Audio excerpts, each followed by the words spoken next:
Welcome to South Harmon. Welcome to South Harmon. Hey, welcome to South Harmon. We glad you here today. Another AMA. Ask me anything. Super chat is cool if you wanna pay to play. Like and subscribe, that's what we really appreciate. Let me introduce you to the tear down king. Mike McNutted, ask your questions, he'll answer anything. ATM, you know Adam, put them graphics on the screen. Glad you tapped in now, stay tapped in for the team. Hey, everything is posted. Go follow the socials. South Harmon FF tag us if we get noticed. Welcome to South Harmon, we glad you here today. Welcome to South Harmon, we glad you here today. Another AMA. Welcome to South Harmon, we glad you here today.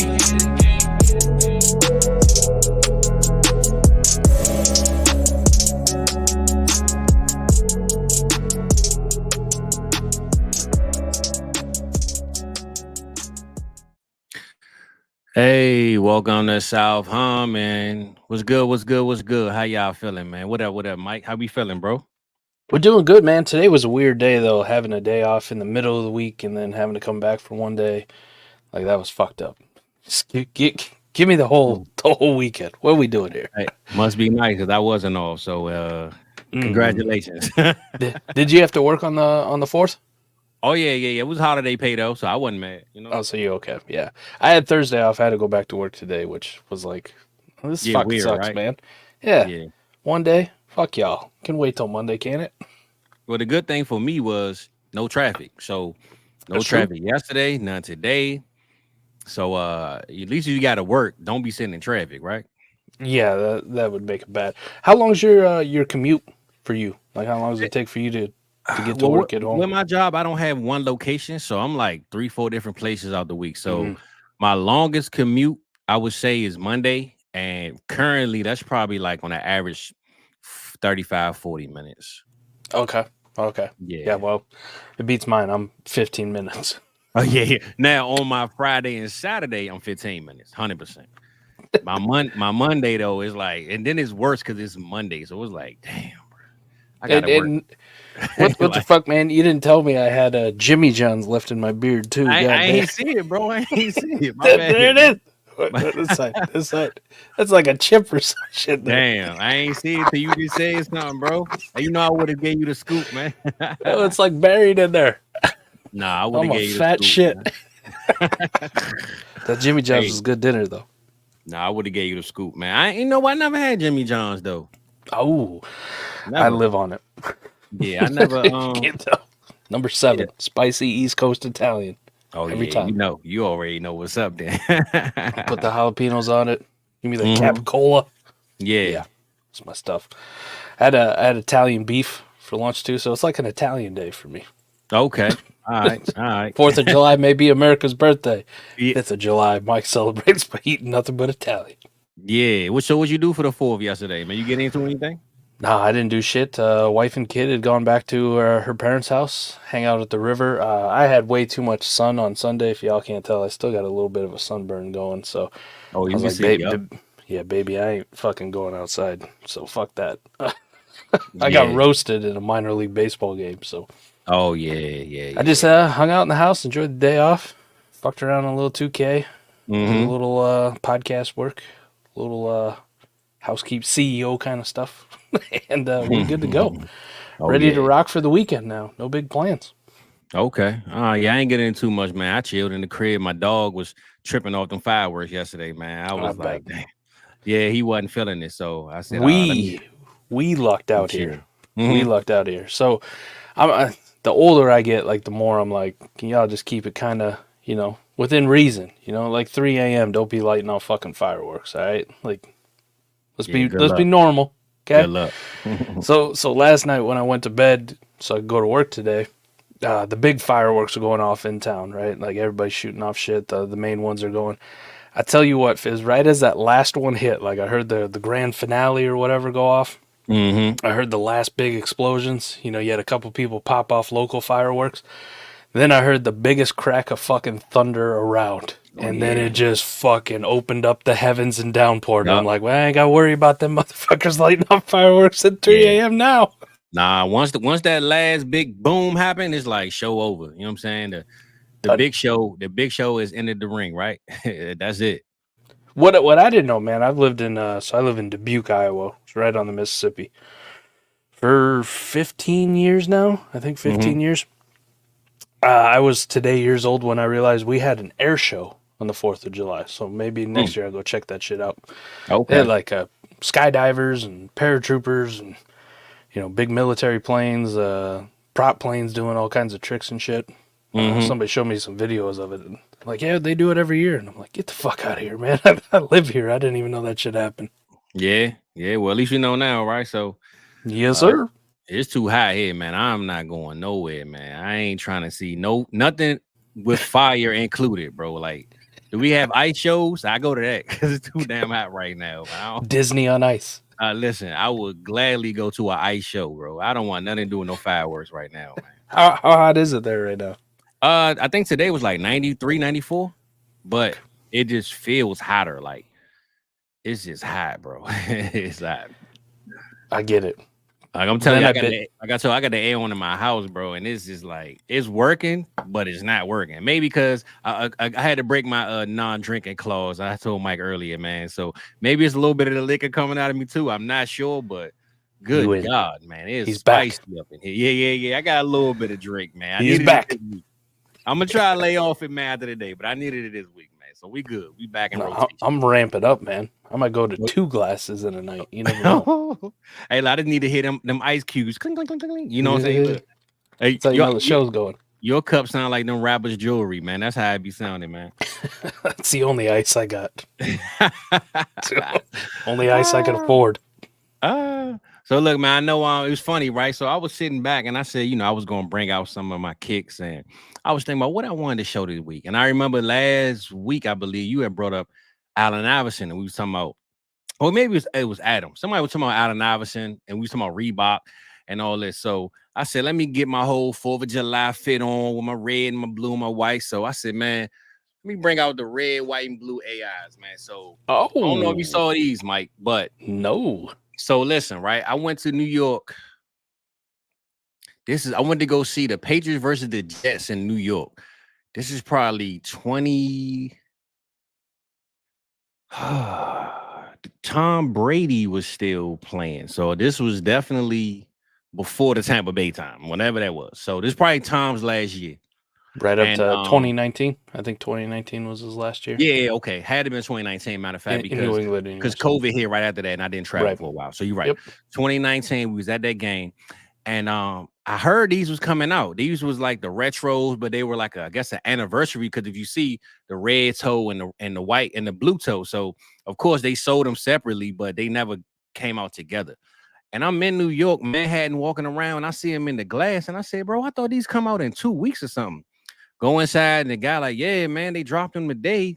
And I'm like, wow. He's like, I don't know, but we the only place that got them. Well, I need them then, you know what I'm saying? So, man, I went to New York to see a game, left with a pair of shoes and everything, though, Mike. So, yeah, for the cookout, I had to bring us some good old red, white, and blue AI. The questions, man. If you know. These are probably my favorite Iversons, and I got these blue ones. No, these blue ones, but I got them patent leather. I don't have these are suede actually. So I got them in suede and patent leather. But when I saw these right here, man, the red and the blue, I had to get them, man. So shout out to AI. I had to bring them out for the cookout, man. The red, white, and blue. Had to hold it down, man. You know what I'm saying? So well, I brought them up last week and I said, damn, you know what? Next week is the 4th. They done segue me into a whole new pair of shoes that I wanted to bring out. So speaking of AI, do you classify him as a point guard or shooting guard? So look, right. I hate when they label him a point guard. He is not a point guard, Mike. I don't know why he's a point guard. Even when he played for the All-Star teams, I guess he had to be, because guys like Jordan and McGrady and all of them were like 4 inches taller. But yeah. It's just like, I ask you this then. It's the flip AI. Do you believe Steph Curry is a point guard? Yeah. Or does he just play the position? Steph Curry is a point guard, though. Like when he plays, yeah, because they run the offense starting through him, right? He's bringing the ball up. A lot of times it's Draymond Green bringing the ball up though, bro. And he set. Let me see what the usage is there. But he's got the assist numbers, right? Like AI didn't have the assist numbers. Like I would say Steph Curry is more of a modern point guard. I don't even know if AI was in the league right now if he would be considered even a modern point guard.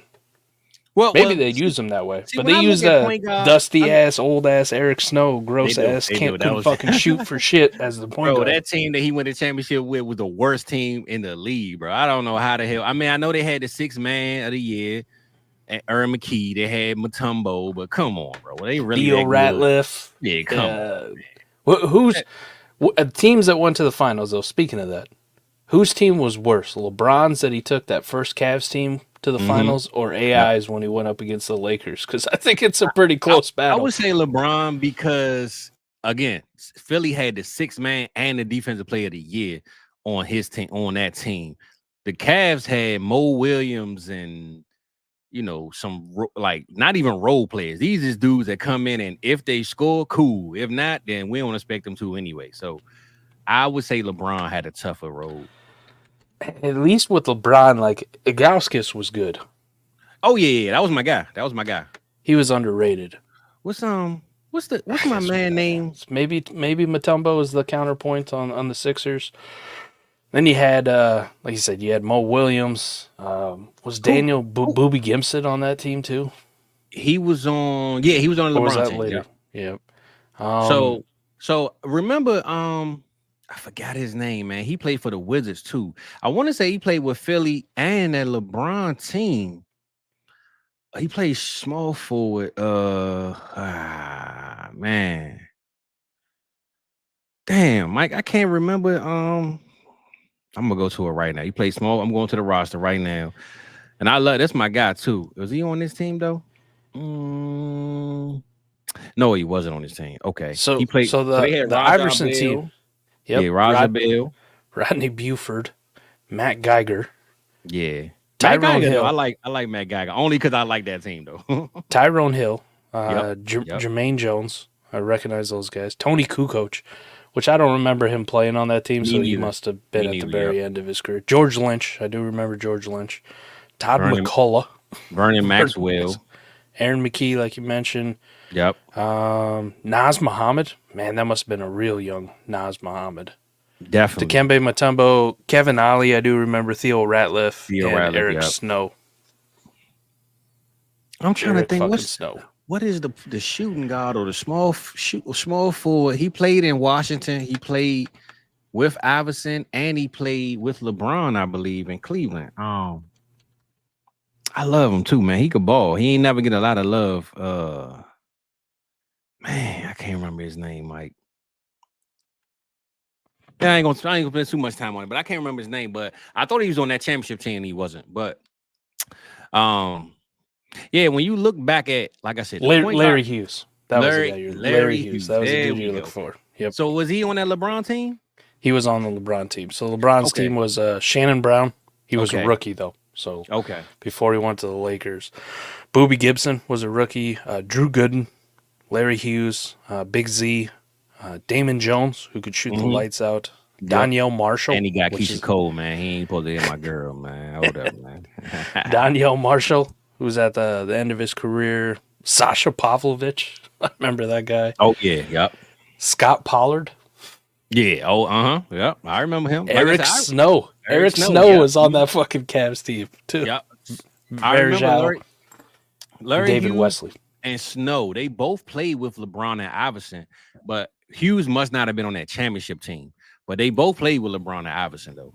Right. Larry Hughes. Let me check. But he also played with the Wizards, right? Yeah. He was in Washington. I think he was with Antoine Jameson. So he left that. Larry Hughes left that Philly team the year before they went to the finals. Okay, all right. But I remember he played with Iverson. Then he left and went to the Cavs with LeBron. I remember that. Oh, he was with Washington and then went to the Cavs. I can't remember how that order went, but yeah, I love me some Larry Hughes, man. Larry Hughes a baller, man. Larry Hughes could play. He don't get a lot of love, man. But shout out Larry Hughes, man. It's a lot of guys like Larry Hughes, like my guy, the franchise. Who else? Who else we got? Man, it's a lot of guys, Mike. Small guys that can ball.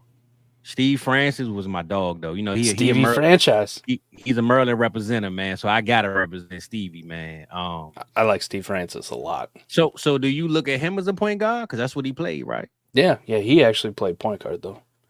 I think if you look at I know they play it, but because it's like Kyrie, I don't think Kyrie is a point guard. He don't pass the ball enough. Right now, Kyrie in Dallas doesn't play point guard though. He plays shooting guard. But even with the Cavs, he never passed. LeBron was the point guard to me. True. Kyrie never it's almost like Westbrook. Westbrook is labeled a point guard. He gets a triple double, but if you look at how he run the offense, a lot of times he don't set people up to score. I always look at a point guard as Chris Paul. Chris Paul to me is the blueprint in this time of day of a point guard. You know what I'm saying? Like, I'm gonna set you up to score. The other guys just shoot a lot. John Morant, he's a point guard, but he's a scorer though. I guess for me, my loose definition of point guard is who's the guy bringing the ball up the court majority of the time. All right. And at least with like Kyrie, when he was in Boston, when he was with the Nets, like that was his job. There wasn't somebody else like Luka, LeBron. I'll give you right now. They bring the ball up when he played with those guys. Iverson didn't bring the ball up the court though. It was Eric Snow. Yep. And then when he went to Denver with Carmelo, it was Chauncey Billups was bringing the ball up the court. So Yep. So I don't know. Is it? I think it's better just to put him as a guard, and then like where do you rank him all time as a guard? If I got to rank him as a shooting guard, it's so tough, man. Kobe, MJ. Oh yeah. T-Mac, Vince. I mean, unfortunately, I was a Kobe hater, so I hate that I missed his career as a fan because I was an Iverson guy and Kobe hater. So you know how we always pick a side, even though it's like when the person passed, you're like, damn, bro, I ain't even get a chance to celebrate Kobe because I was hating on him so much. You know what I'm saying? So it's not that I hated him as a person. It was just, if it's between my guy or him, I'm taking my guy, AI. So, sometimes I wish we don't do that in sports, but that's just how it is, man. That's how the cookie crumbles sometimes, man. So I did see a debate the other day. They were trying to rank like where T-Mac was in all-time shooting guards and how good he was. I think the only downside to him is like his prime was so short. Like it wasn't as long as some. He never won a playoff, bro. Ever. Yeah. T-Mac got eliminated first round every year. He had some think teams about too, that right? team in Houston, bro. Yeah, Ron Artest, Yao Ming, Skip to Malu. I mean, he had some ballers in Houston, and he never won no playoff game. In Orlando, he never. I mean, not a playoff game, a playoff series. Playoff series. I think T-Mac, and then remember when they replaced Steven Jackson with him in the championship He won one playoff series. Oh, one. Okay. All right, now my bad. 2012. He was way past his prime though. 2012, he was playing with the Spurs. You remember that 1 year he was on the Spurs? That's what I was just talking about. So they replaced him. Steven Jackson did something wrong. I cannot remember. But T-Mac never played though. So technically he won, but he never played. So he averaged 5 minutes a game in that playoff series. They fired Steven Jackson, cut him, hired T-Mac, and they tried to get him that championship, but that was the year the Miami Heat and Ray Allen and LeBron, and they beat the Spurs that year. So everybody thought T-Mac was finally gonna get his ring. The Spurs hooked him up, and no, that was not what happened, man. So I love this breakdown from Stab Muse on T-Mac, man. You got to win, right? Like you got to win. That's at the end of the day what it is. But I ain't putting the blame on T-Mac. No, I ain't blaming him, but no, I'm reading it off here. At one point, Fizz, from 2000 to 2006 or 2004, 2000 to 2004, T-Mac in the playoffs averaged 44 minutes a game and averaged 32 points per game. I mean, T-Mac was a dog, man. I'm walking bucket. I'm never questioning his skill. But it's just like I swing at the football. It's just like Dak Prescott, though, Mike, right? Yeah. Dak Prescott will get you every stat in the book. But when you look at his playoff wins, you're going to blame him because he's the quarterback. But you never look at what else happened around him. How about for our generation there? Where would you rank AI? Just thinking about from, like, if you want to go from mid-90s, 96 when he came in the league onwards. I mean, I'm a little biased, Mike. It's a little hard to ask me, man. Well, I'm gonna ask you this: would you pick D Wade over Allen Iverson? That'd let me know right there. D Wade was nice, and I don't want to throw any shade, and he's a winner in the whole works, man. And he played defense. Prime D Wade was something else, but I'm not lying. I'd take AI over D Wade. Because a lot of people take D Wade over Iverson. That's why I asked you, because that's kind of where the borderline start from me. Like D Wade got the rings, but man, I hate this argument of you have to have a ring to be better than, or just because you have a ring, you're better than this person. You know what I'm saying? Like Tom Brady. If Tom wouldn't have won those 7 rings, if he would have lost the 2 that we know he should have lost in Atlanta and the Seahawks, he honestly could still be the GOAT. Still would be. Yep. You know what I'm saying? But those 2 rings just stamp it to, all right, cool, he is the GOAT. But I feel like somebody would try to cheat him out of that if he didn't win those 2 rings. You know what I'm saying? Like, oh, well, he lost almost as much as he won. It's just like LeBron. You can't tell me that LeBron isn't a top 3, if not anything else, top 3 of all time. Number 1 in his era, but top 3 all time. But, oh, he lost more championships. Bro, he went to more championships than most NBA players ever dreamed of going. And most times when he went, he took the team. It wasn't like he was just joining some super team. And no, when LeBron's on your team and you win the championship, 80% of that was him. Yeah, I'd say for Allen, man, the Kobe era on, with you, 96 on, 96 on. I'm gonna take Kobe, then I take AI, then I take D Wade, and then I think you can get to the 4th one. And just throw whoever the fuck you want there, man. It's a hard time to come up with the 4th one. See, the problem is with that 4th T-Mac. at shooting guard. I was just about to say that era of the shooting guard between the 90s to now. It's so many great shooting guards, bro.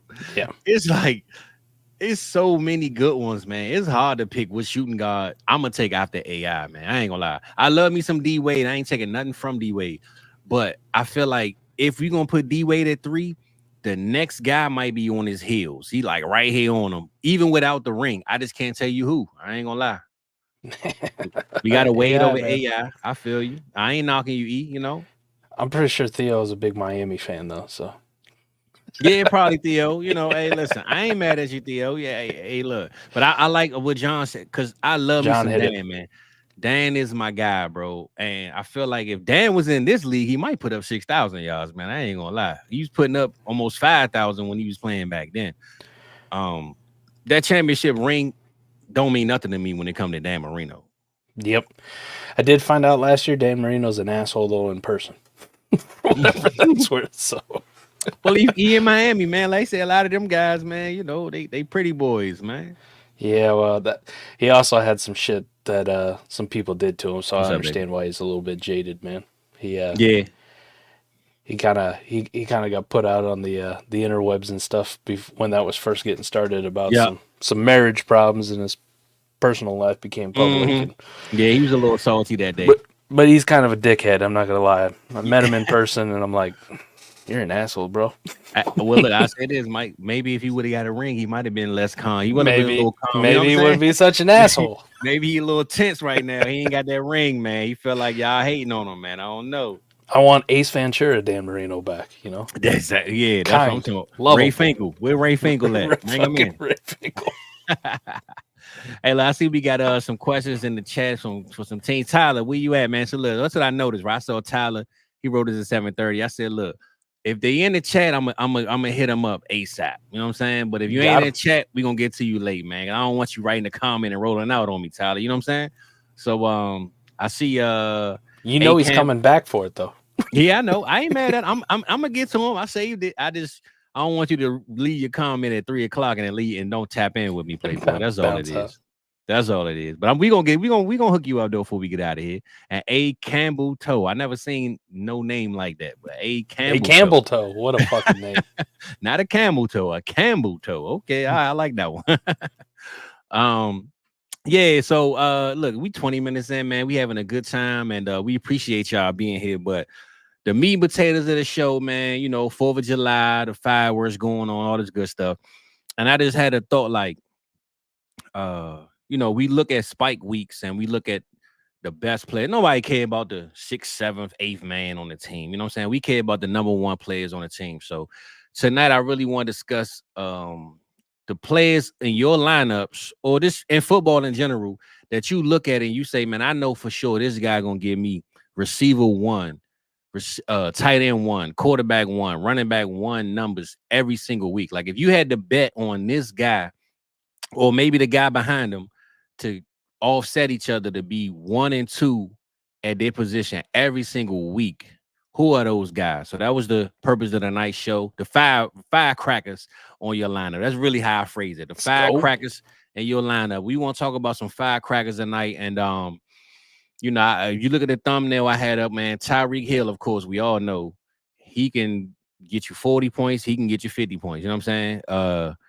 That's without question. And we got Josh Allen on the thumbnail too. Of course, QB1 in Dynasty right now. So I'm gonna holler to chat and see who are some guys that y'all have in y'all lineups or that y'all doing on best ball for those spike weeks.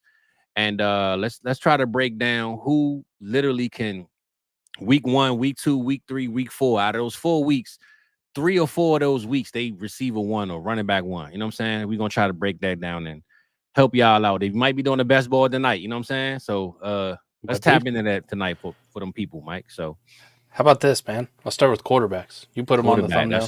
Let's run it up. I give you a second one, man. Josh Allen, Jalen Hurts. Okay. However you want. Okay. So I'm gonna ask you this. With that, I know you're gonna have something to say about after that. With Saquon being there, you still believe he could be spike week 1? Oh yeah. Yeah. Okay. Yeah, I mean, you saw with all the shit you gave me about the Eagles and their collapse, just how bad at times that offense was last year, and it didn't matter.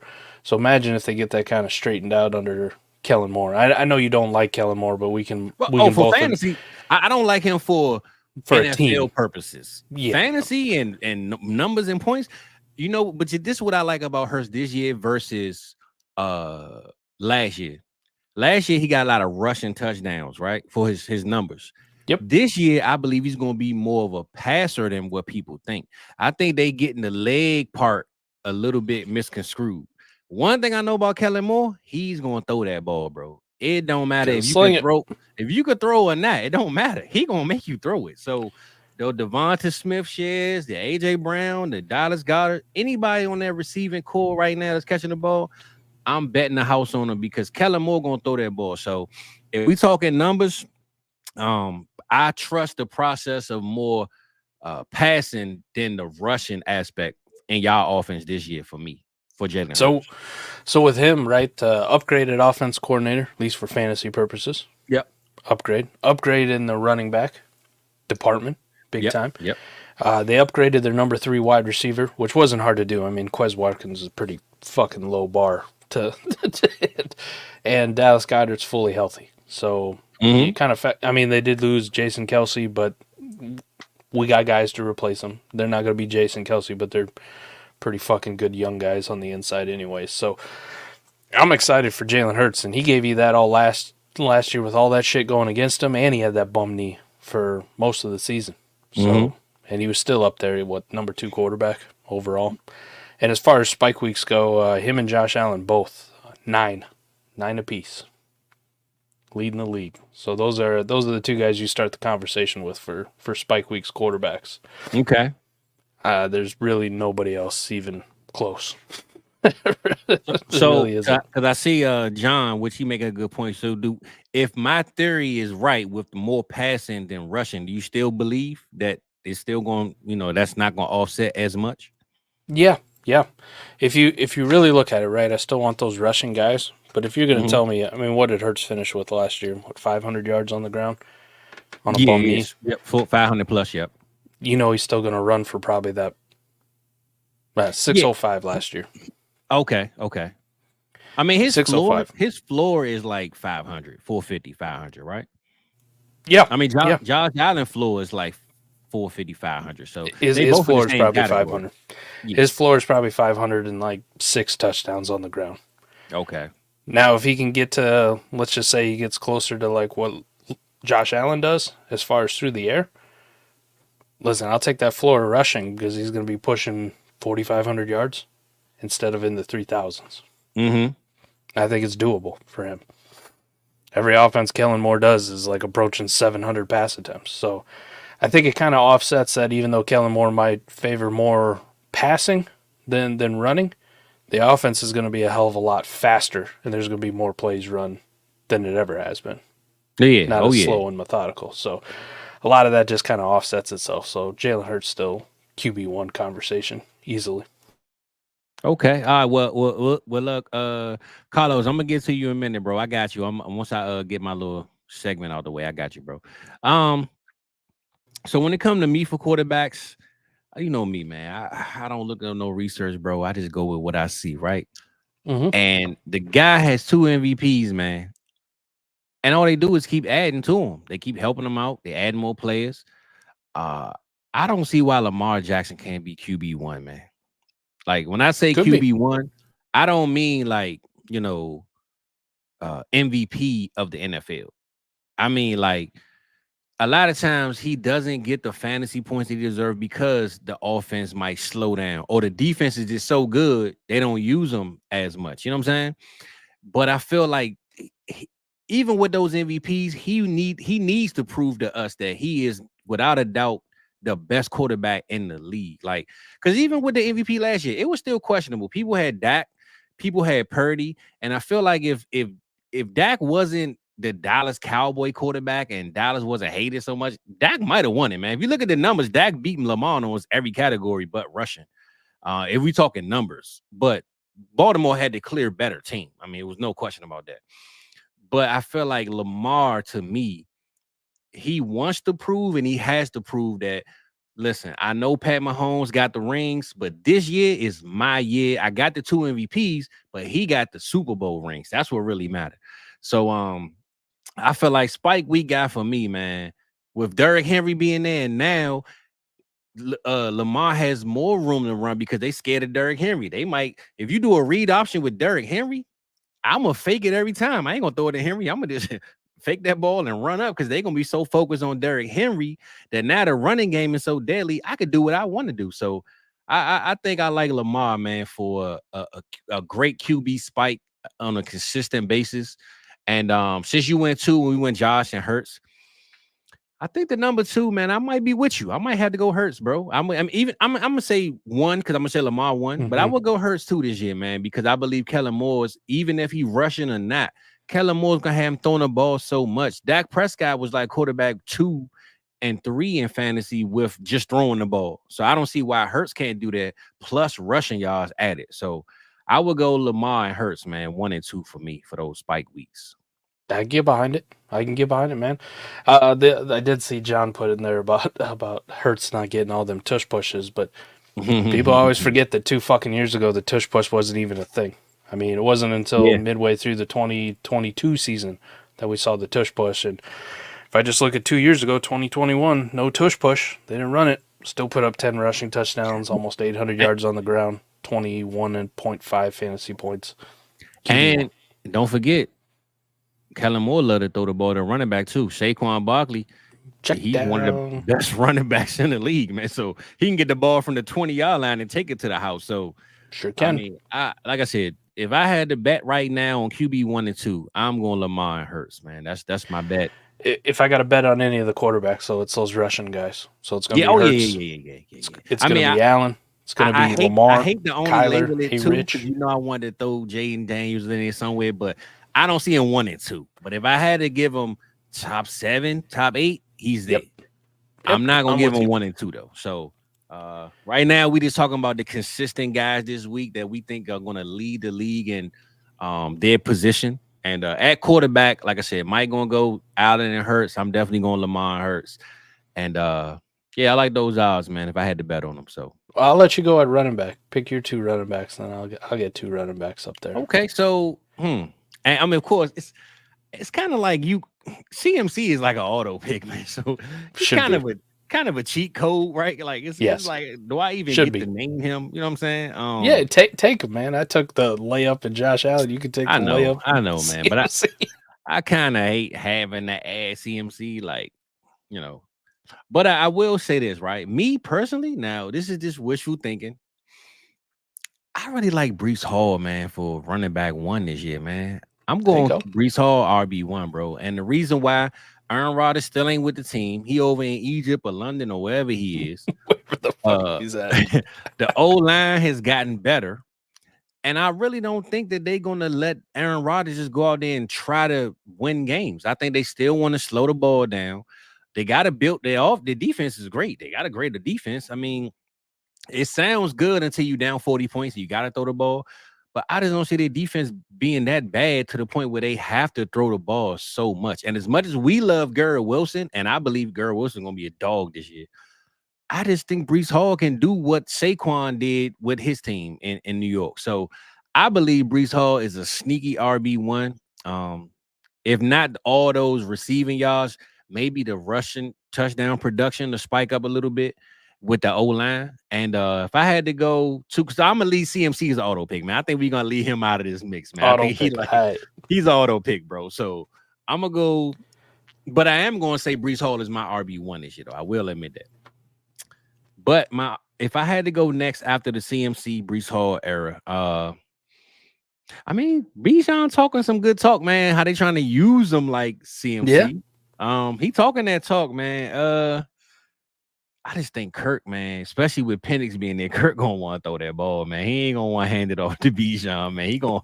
He trying to keep that job for like 3 years. So, you know what though? I would have to go Saquon Barkley, man. I think Saquon, to me, Saquon wants to show everybody that, look, it don't matter where you put me at. I'm Saquon Barkley, number one.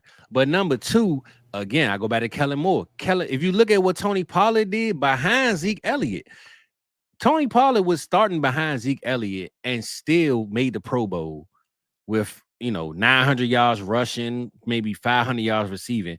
Saquon could literally be 900, man. I got Saquon 900 rushing, 900 receiving this year, added with the touchdowns, bro. So we're going to go 1,800 yards, maybe 2,000. I'm going to just keep it under 2. So if I had to spike it up, add some seasoning in it, man, you know what I'm saying? CMC, Brees Hall, and Saquon Barkley for me, bro. On them consistent spike weeks where it's your best ball lineup, and if you had only start 2 running backs, you know what I'm saying? Saquon is gonna reach your lineup 9-10 times out of that season, man. I like it, man. I'm gonna take Jahmyr Gibbs as my first one. Mm-hmm.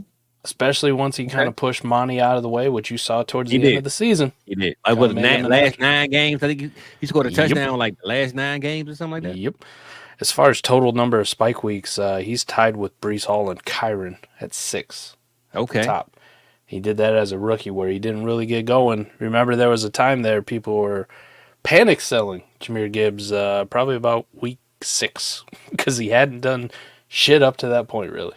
Mm-hmm. Nah, so sure. After that, he went on a fucking tear. Funny, so week 7 6 spike weeks. I tried to trade Gibbs, bro, by like week 3. I'm so glad. Oh, no. I'm so glad I got declined, bro. I was trying my best, and I said, damn, man, thank God I kept the guy, man. And then I'll give you another rookie from last year. Ooh, HN. Okay. Barry put it in the chat. HN. Yep. You want to talk about spikes? That's a guy who can spike. He is. But do you fear Moser can steal those touchdowns like he did last year? No, he's not repeating that from last year. He'll have a year maybe, but he ain't coming close to. Well, I don't think he's gonna lead the league again. But I'm just saying, like, for a consistent spike, let's just say, because H-Man, man, I ain't gonna lie, he came in and it was like 30 points, 40 points, 25. Like, what the hell going on? Even the Washington game, I think he only played like a half, and he had like 20-something points. Like, yeah. I mean, I'm with you on H-Man, man, but stupid explosive. I hope that one, he can stay healthy, but 2, that they kind of move Moser back a little bit, even though they re-signed him, and it's like, all right, bro, we got you here just for coverage, but we want the young guys to really step up and do their thing. So I think you'll see a lot more HN this year than you did last year. And one of his comps coming out was Chris Johnson, and I think you could maybe see it's not going to be the Chris Johnson workload ever. They just don't do that anymore. But nah. If he got like 50% of a Chris Johnson workload in his sophomore season, Mm-hmm. Like Achane might have the most efficient season we've ever seen from a running back, where it's like 150, 200 touches, yet finishes as a top 3 running back.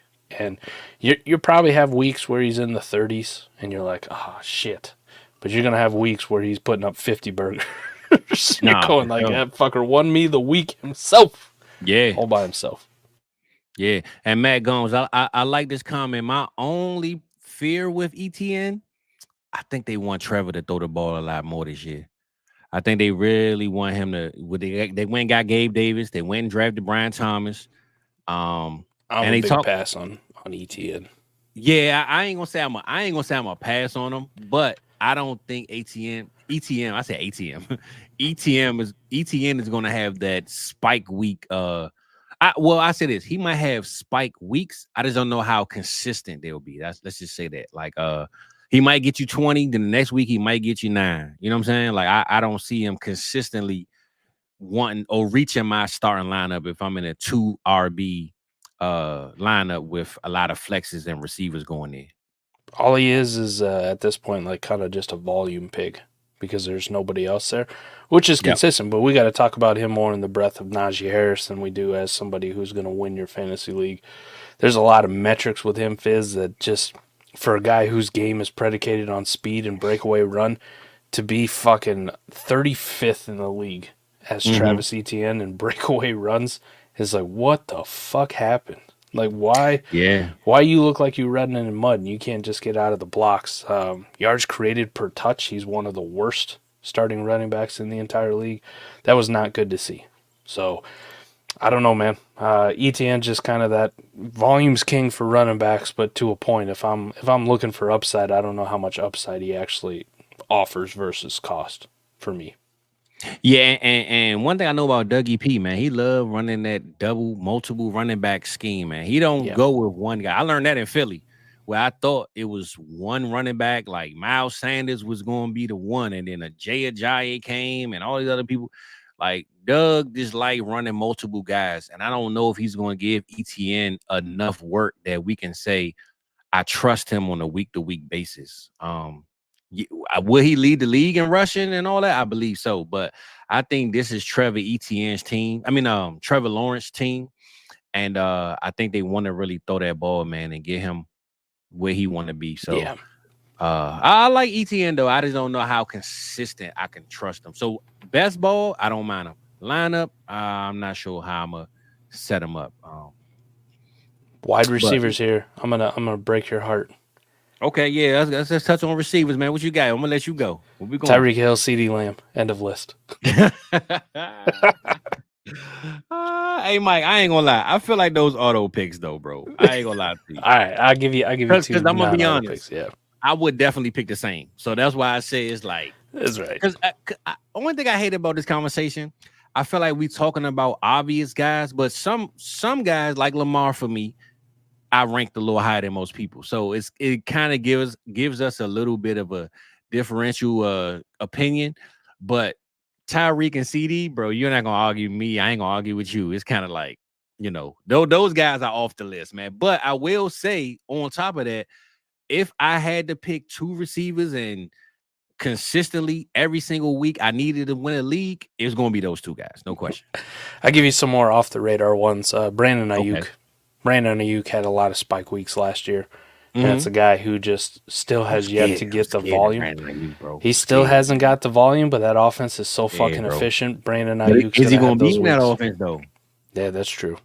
I'm scared, bro. He's so fucking good, though, man. I think. I love him. I love me some Ayuk. I think even if he leaves a really efficient offense and he goes to someplace inefficient, let's just say the Patriots, for example, if that's where they end up, he's sending them, whatever it is. Even if he goes there, the amount of volume he's going to get in a shittier offense is going to offset that efficiency. You're going to go from a guy who struggles to get 100, 110 targets in the San Francisco offense to he's so fucking good. They're just going to feed him 160, 170 targets and just every ball is going to Brandon Ayuk that we could possibly have. For sure. I love me some Ayuk, bro. So when it comes to receiver, I know the guys that we can take, the Pukas and the AJ Browns and the Justin Jefferson. Let's reach down a little bit, like a tier or 2 lower. I got you. Who in like let's say receiver 10 to 20 that we believe can be like other than Ayuk. You already talked about Ayuk. Like, give me two guys that we can see like consistently being in that top 5 at their position, maybe spiking to 1 and 2 on some certain weeks. Tank Dell. Hey, I like that Tank. And I Tank wasn't gonna Dell. call Tank, but I've been trying to buy Tank for the last 2-3 days, man. I love me some Tank Tank, Dell's bro. kind of in that. Depending on Yes, where you sir. look at Dynasty too, he might even have a lower value than say 20 or 24. Bro, Like some people are really out on him, but bro, I love me some Tank Dell, bro. that chemistry he had with CJ Stroud, his big play And fucking look, they ability. going on podcasts together, everything. They hanging out Yeah. together. I love Just me some don't Tank fucking Dell. put him in line next to the tight end on the goal line blocking anymore, you fucking idiots. Like, stop. Hey, Pops, man, we not doing Jahan Dotson, man. Go back to bed, man. Go to sleep, Pops. That's all right? way off the radar. Yeah. He said 20. He didn't say 60. I know, man. But I like Jahan as a sneaky play this year. He was first round pick. He's Right. not really terrible. I just don't think he's been in the right offense to make him look good. I believe Jaden Daniels is gonna make everybody look better. So if I had to bet on a Jaden Daniels weapon, I believe all of them are gonna be better. So Jahan Dotson should be whatever he puts up this year is gonna be better than what he was last year. You know what I'm saying? So I will say that. But he's definitely not going to my lineup probably but once out of that best ball season. What about you? So Tank Dell, your only one. Give me one more. I know you said I'll give you one more, but it's off the radar and it's a projection. I don't have anything good to back up the stats wise. Right. We good with it. He was good in his rookie year, but it was a lot of volume. It was a lot of getting him involved. But this is what I was talking about with Adam on the AMA. I'm like, man, I see a lot of similarities between this player and what Jalen Waddle did in his rookie year. Yep. And if they start using him down the field a little bit more, like he takes that next step forward and gets used down the field, you could have some massive fucking weeks, and that's Zay Flowers.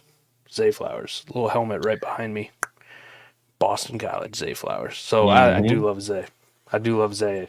Like I said, I don't have anything to back it up right now because all of his usage was in that intermediate to short route. He did get used down the field some, but it wasn't anything to write home about. They really just preferred to use him as kind of a Jalen Waddle rookie year, right? We're gonna get you quick screens, we're gonna get you on crossers, this kind of thing. So if he takes that kind of like Hollywood Brown-esque second year leap in the Baltimore offense where they stopped using Hollywood Brown as that bullshit and they started being like, we're running you on posts and shit because nobody can cover you. He can win down there. The only analytics I have on it is just Matt Harmon's reception perception. Go look at his graphs on anything, 9 routes, posts, flags, etc. Fucking ridiculous. If you're talking about a guy that came out of college compared to Tyreek Hill with the speed and all that, I don't know why he can't. You know what I'm saying? So that's a great call, bro. I love me some Zay, man. I tried to get him where I could, but it didn't work out. So, Zay Flowers would be a good one. So I got two guys, and I'm not sure how far down the list this is. To some people, it isn't far. Some people, it is. So Drake London to me is one of those guys, man. You think he's making the step forward this year? Let's go. Big Dog Drake, man. Big Dog Drake. I got him, projection-wise, I got him at 1,300 yards, Mike. God damn.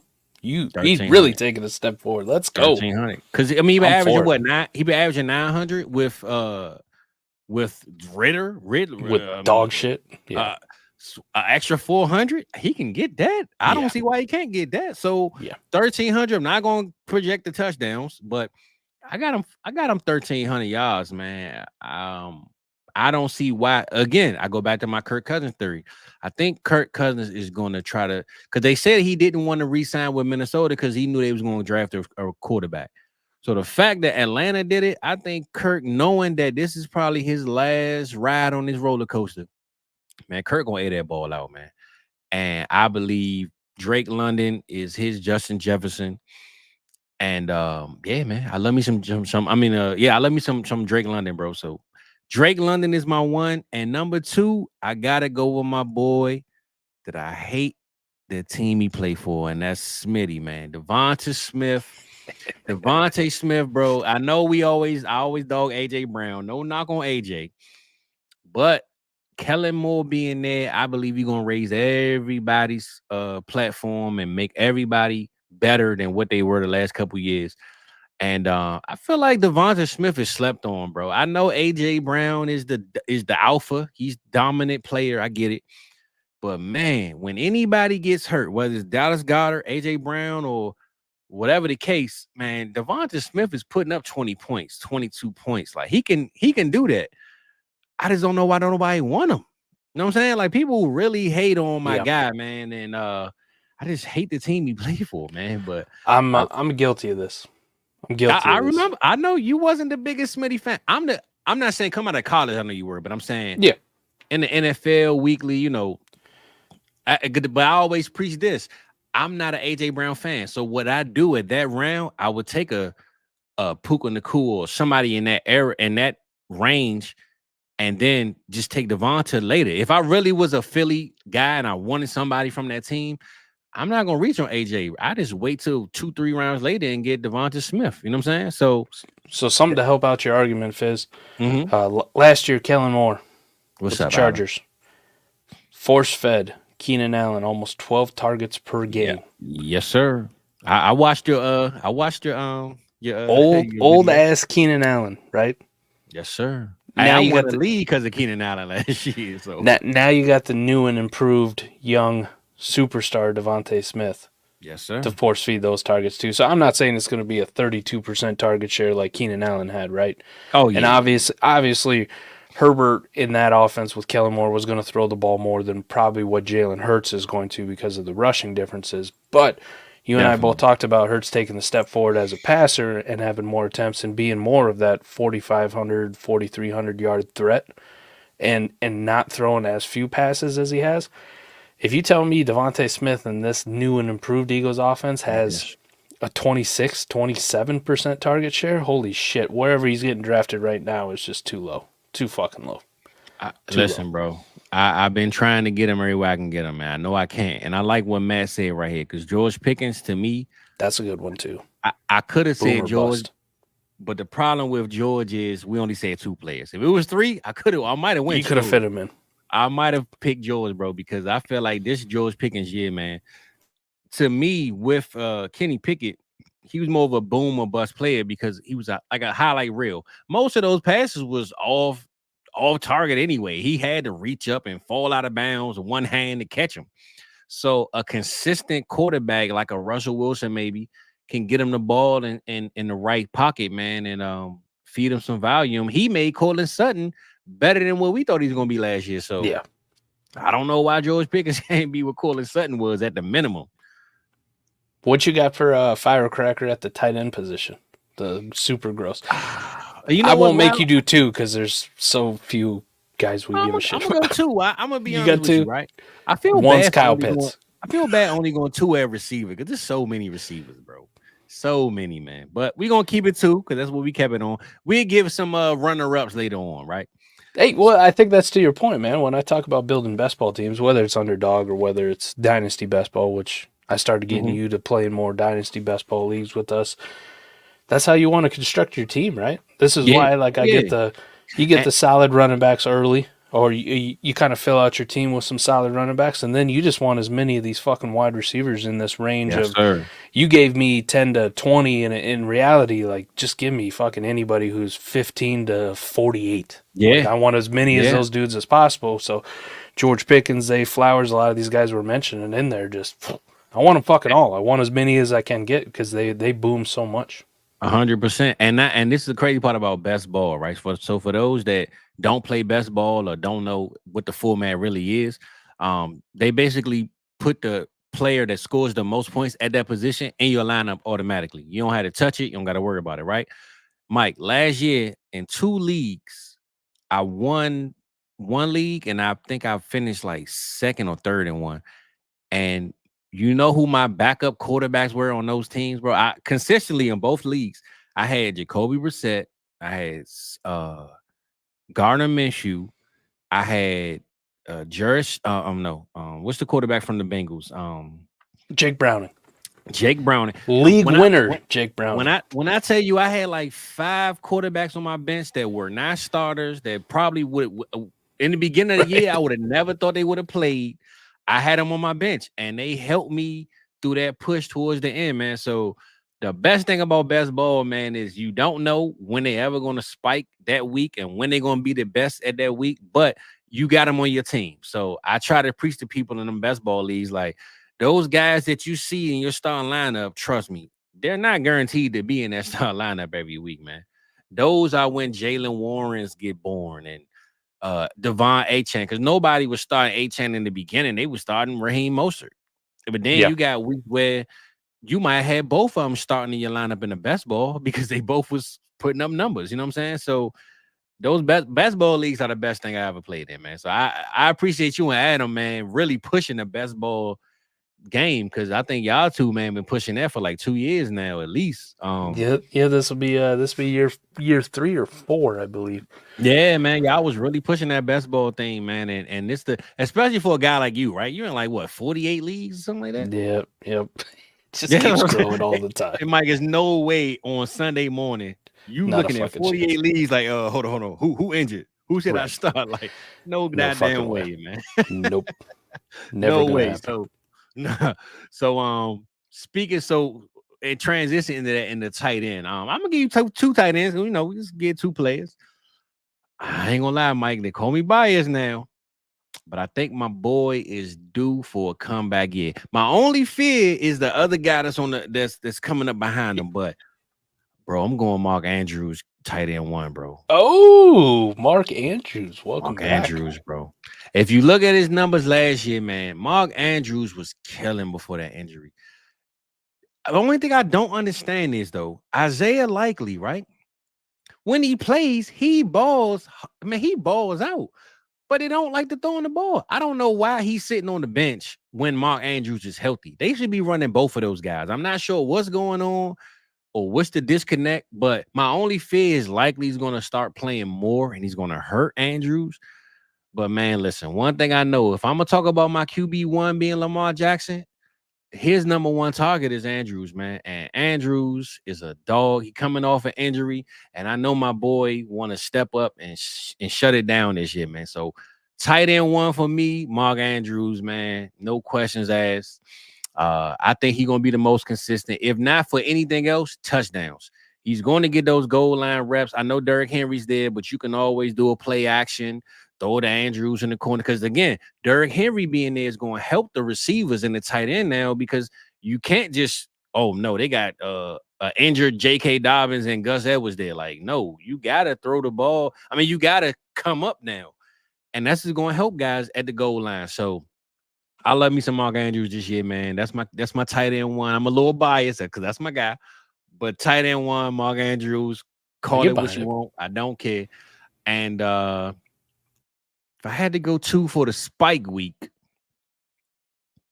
for that spike week, man, I want to say Laporta because it's just easy to say, but I'm just trying to give somebody else a reason not to say Laporta. You know what I mean, Mike? You know where I'm going, bro. I'm going Kyle Pitts, man. Another 11. I knew it. Another 1,100 yard season, man, for my boy. 1,300 for Drake. 1,100 for Kyle Pitts. The difference is Kyle Pitts going to lead their team in touchdowns versus London. So I got Kyle Pitts with more touchdowns than London, but London more yards than Pitts. But we're going to go Mark Andrews and Kyle Pitts, my 1 and 2, man. You know I love me some Kyle Pitts. I know he been slept on because of the quarterback position, but we got us one now, and the unicorn is back, baby. Let's get it cracking. I wish we had that graphic you and Adam got, man, so I could spread them wings on them, you know what I'm saying? You know what I'm saying? I definitely love me some Kyle Pitts. Mike know more than anybody, man. So we're going to go Kyle Pitts and Mark Andrews, man, for them spike weeks, man. I get behind that one. I'll give you two crusties. Crusties. Okay, you going crusties. Now I ain't saying, I wish he was adding crusties. I had some crusties now. I got some crusties. Hunter Henry. Hunter Henry last year, man. He might be the number 1 receiver on their team. Hunter Henry just in spike weeks last year was tied with Trey McBride. What up, Chunky? One behind David Njoku, 1 behind Evan Ingram. Now I'm gonna ask you this, Mike. Before you get to your crusties, what do you feel about Evan Ingram? Because I got some mixed reviews about Ingram.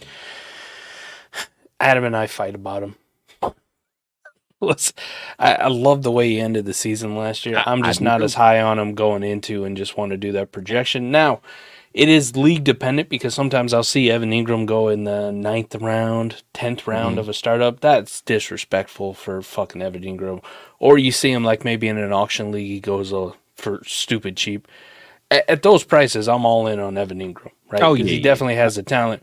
If you're Well, I talking mean like, for 2024 though, 2024. yeah, if you're taking Evan Ingram as like a top 5 tight end, top 6 tight end, hoping he repeats what he did to end the season, I'm sorry to tell you that's probably not happening. Thank you, His bro. splits with I'm with Christian you. Kirk, his splits with Christian Christian Kirk Kirk on the gone, first. right? Yeah, Christian Okay. Kirk was hurt when he took off. When Christian Kirk was on the field, Evan Ingram was a Okay. back end tight end 1 type. That's all I'm saying, bro. So yeah, And Christian now Kirk's we back. got It's his Christian fucking Kirk, team. Gabe Davis, and Brian Thomas. It's And not Brian just, Thomas, yeah. I mean, Calvin really was there. No disrespect to really, but we still got 2 players now really left, and we got Brian Thomas, and so there's no way I don't see Evan Ingram being what he was last year, bro. And I keep seeing these rankings that he's ranked this high. He's ranked over Kyle Pitts in a lot of places, and I'm just like, I know I'm a little biased, but Darnell Mooney compared to Gabe and Brian Thomas, Big difference. Rondell Moore. that's all I'm saying, man. So I just had to hit that, but I ain't, I don't want to cut you off when your number. No, I you just had good, to ask man. you about that one though. Hunter Henry's going to be one of my most drafted tight ends at any format, just because it's cheap production. That's a guy who can spike for you all the time. He really can. And the offense is going to be better. The quarterback situation's better. Gone are the days of Bill Belichick. They took a little bit of a step forward, and Hunter Henry's a little bit more healthy than he was last year. So Hunter Henry kind of slept on, dirt fucking cheap. And another one I'll give you. I had to do it, man. You know what's going to happen. He's fucking staring over my shoulder. Noah Fant. Last year in Ryan Grubb's offense. Ryan Grubb from Washington Huskies. Now he's Seattle. Stayed within the same state. But last year he fed fucking Jack Westover. And if you're asking yourself, who the fuck is Jack Westover? That's a good question. Because Jack Westover's a pretty shitty tight end for the Washington Huskies. He's still got more targets than Jeremy Bernard, who, Fizz, you and I are in the C2C startup, and I was fucking devastated that we couldn't get Jeremy Bernard at the spot. Like, I love him. Yeah, you definitely. I know Jalen. You text me and everything about it. Jalen McMillan was a little bit banged up, but he did play towards the end of the season. Him and Jalen McMillan finished with the same amount of targets. So Ryan Grubb will feature as tight end, and I can tell you Noah Fant's about 3,000 times better than whatever the fuck Jack Westover is. So Noah Fant's stupid fucking cheap. Always going to be. I mean, in some of these Dynasty startups, Fizz, he's going in the 15th round in tight end premium leagues. Like, what the fuck are we doing, man? What are we 15th round for Noah Fant? Oh, my God. Now I see Johnny Detroit got Noah and Cade. Would you take Noah over Cade Otton? I'm going to pass on Cade Otton. Listen, he's frustrating too, and then with this Chris Godwin move back to the slot, I think that whole offense with Canales gone now, Mike Evans, it's Chris Godwin, and whatever dump-offs are going to be to Rachaad White and the rest of them, I don't know, man. You got Jalen McMillan there now. Trey Palmer was nice last year.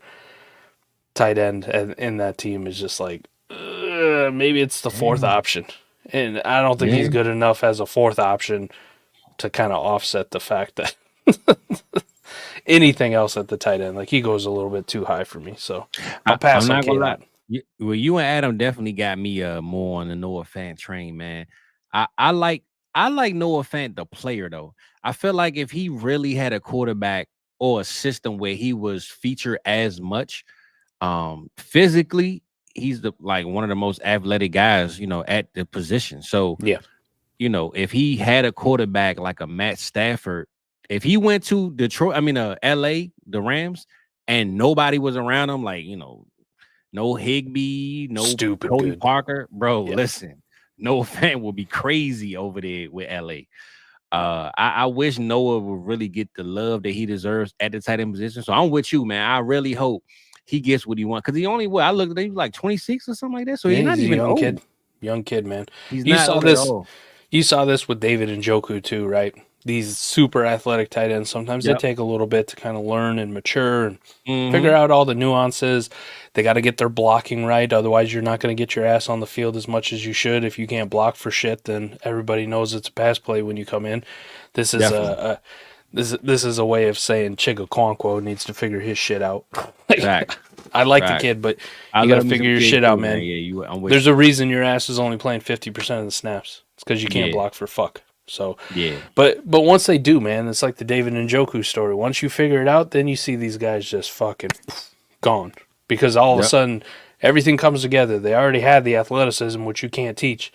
Now they learn how to run routes. They learn how to block. Now they're on the field all the time. And hey, what are Yep. you going to do, man? This dude's always fucking open. He's always a mismatch. So, Noah Fant this year. I'm excited for him. And Fizz, if it doesn't happen for him this year, at least you can rely on the fact he didn't cost you shit. Nah, So, and that's the best part of it, right? Like going for a guy like a Noah Fant and just say you bet all your chips on him. Like, but when I mean bet all your chips, I mean like you took him as like your guy that you trust and you don't have nobody else really around him or behind him. But the cost was nothing. So if he don't work out, guess what? You draft one, you get a rookie, right. you trade for the Pat Frymuth or something, like figure it out. But I'm saying you don't have to feel like, and that's my thing with I spoke with Adam about this a couple weeks ago. Like a guy like Drake London, right? I got him getting, a good amount of yards this year. But I feel like if you drafted him in the third round, if he doesn't give you more than 11 or 1,200 yards, you pissed off because you're like, You're bro, mad. what? Yeah, you're But mad. if he's already on your team, no matter what he give you, long as it's better than what it was the last 2 years, you happy with it. You know what I'm saying? So the cost is really where you drafting if you taking him now. But if he's already on your team, as long as it's better than what it was, like when I look at players that's already on my team, JSN is another sneaky guy this year who we think can have a better year. As long as he gives me more production than he did last year, if he's already on my team, how can I be mad at that? Now, if I drafted him too high or I gave up too much to get him in a trade and I was banking on him having a high season, I'm going to be a little more mad. But just having them on your team already, man, no matter what that play, I think we forget that, like, that the guy don't cost you nothing because you already have him. So if he's already on your team and he does better than the year before, that's a plus. That's a win, man. So, I mean, unless you passed on some trades and you didn't want to move them, but anything that somebody does that's already on your team that's better than last year, bro, you can't be mad at that. So I I'm with think if you. Noah Fant give us better than last year, no matter what it is, if he's already on your team, it's a win. It's a win. I got a lot of Noah Fant too because I just refused to move him. Now, some of those back in the day when he was going for a first, you regret not doing it, but Yep. it is what it is now. Everything that I got for Noah Fant now, I didn't pay shit for, so you kind of break Exactly. even, right? Yep. Like, I wish I would have done this, but man, I also got 7 Noah Fants for third-round picks, or, I Exactly. drafted him in the 15th round, or I spent Yep. $4 in an auction on him, or whatever it is. It's like, all right, I don't even give a shit how much. I'll take all the Noah Fant now, just 100%. And if he sucks, oh well. Nah, Live and for learn. sure. I'm with you. And I'm with Crispy on this one. I love me some Jelani Woods. I'm not sure how consistent he'll be, but the one thing I know, I believe in him this year is touchdowns. I believe when they get on that goal line or somewhere in the 10-yard line, what they call it, the green zone, when he in that green zone, man, and it's pretty much throw the ball in the air, the guy like 6'7", you know what I'm saying? So he's always been hurt. Anthony Richardson was hurt. So if they both can be on the field together, I don't see why Jelani Woods, man, can't just put his arm up in the air, bro. He don't have to do nothing else. What a fucking red zone package Indianapolis has. All right, so one, Listen, their bro, quarterback's 6'4", 250. Let's just call him facts. what he is. He's a big son of a bitch, man. He is. He's huge. He's like a slimmer, faster Cam Newton, but Yeah, he's kind of built like a linebacker in a sense. yeah. Their running back is 6 foot 230, named Jonathan Taylor. Pretty good. May have heard of him. 100%. They got Michael Pittman, 6'5". They just drafted Ep.9, 6'4", jump ball specialist.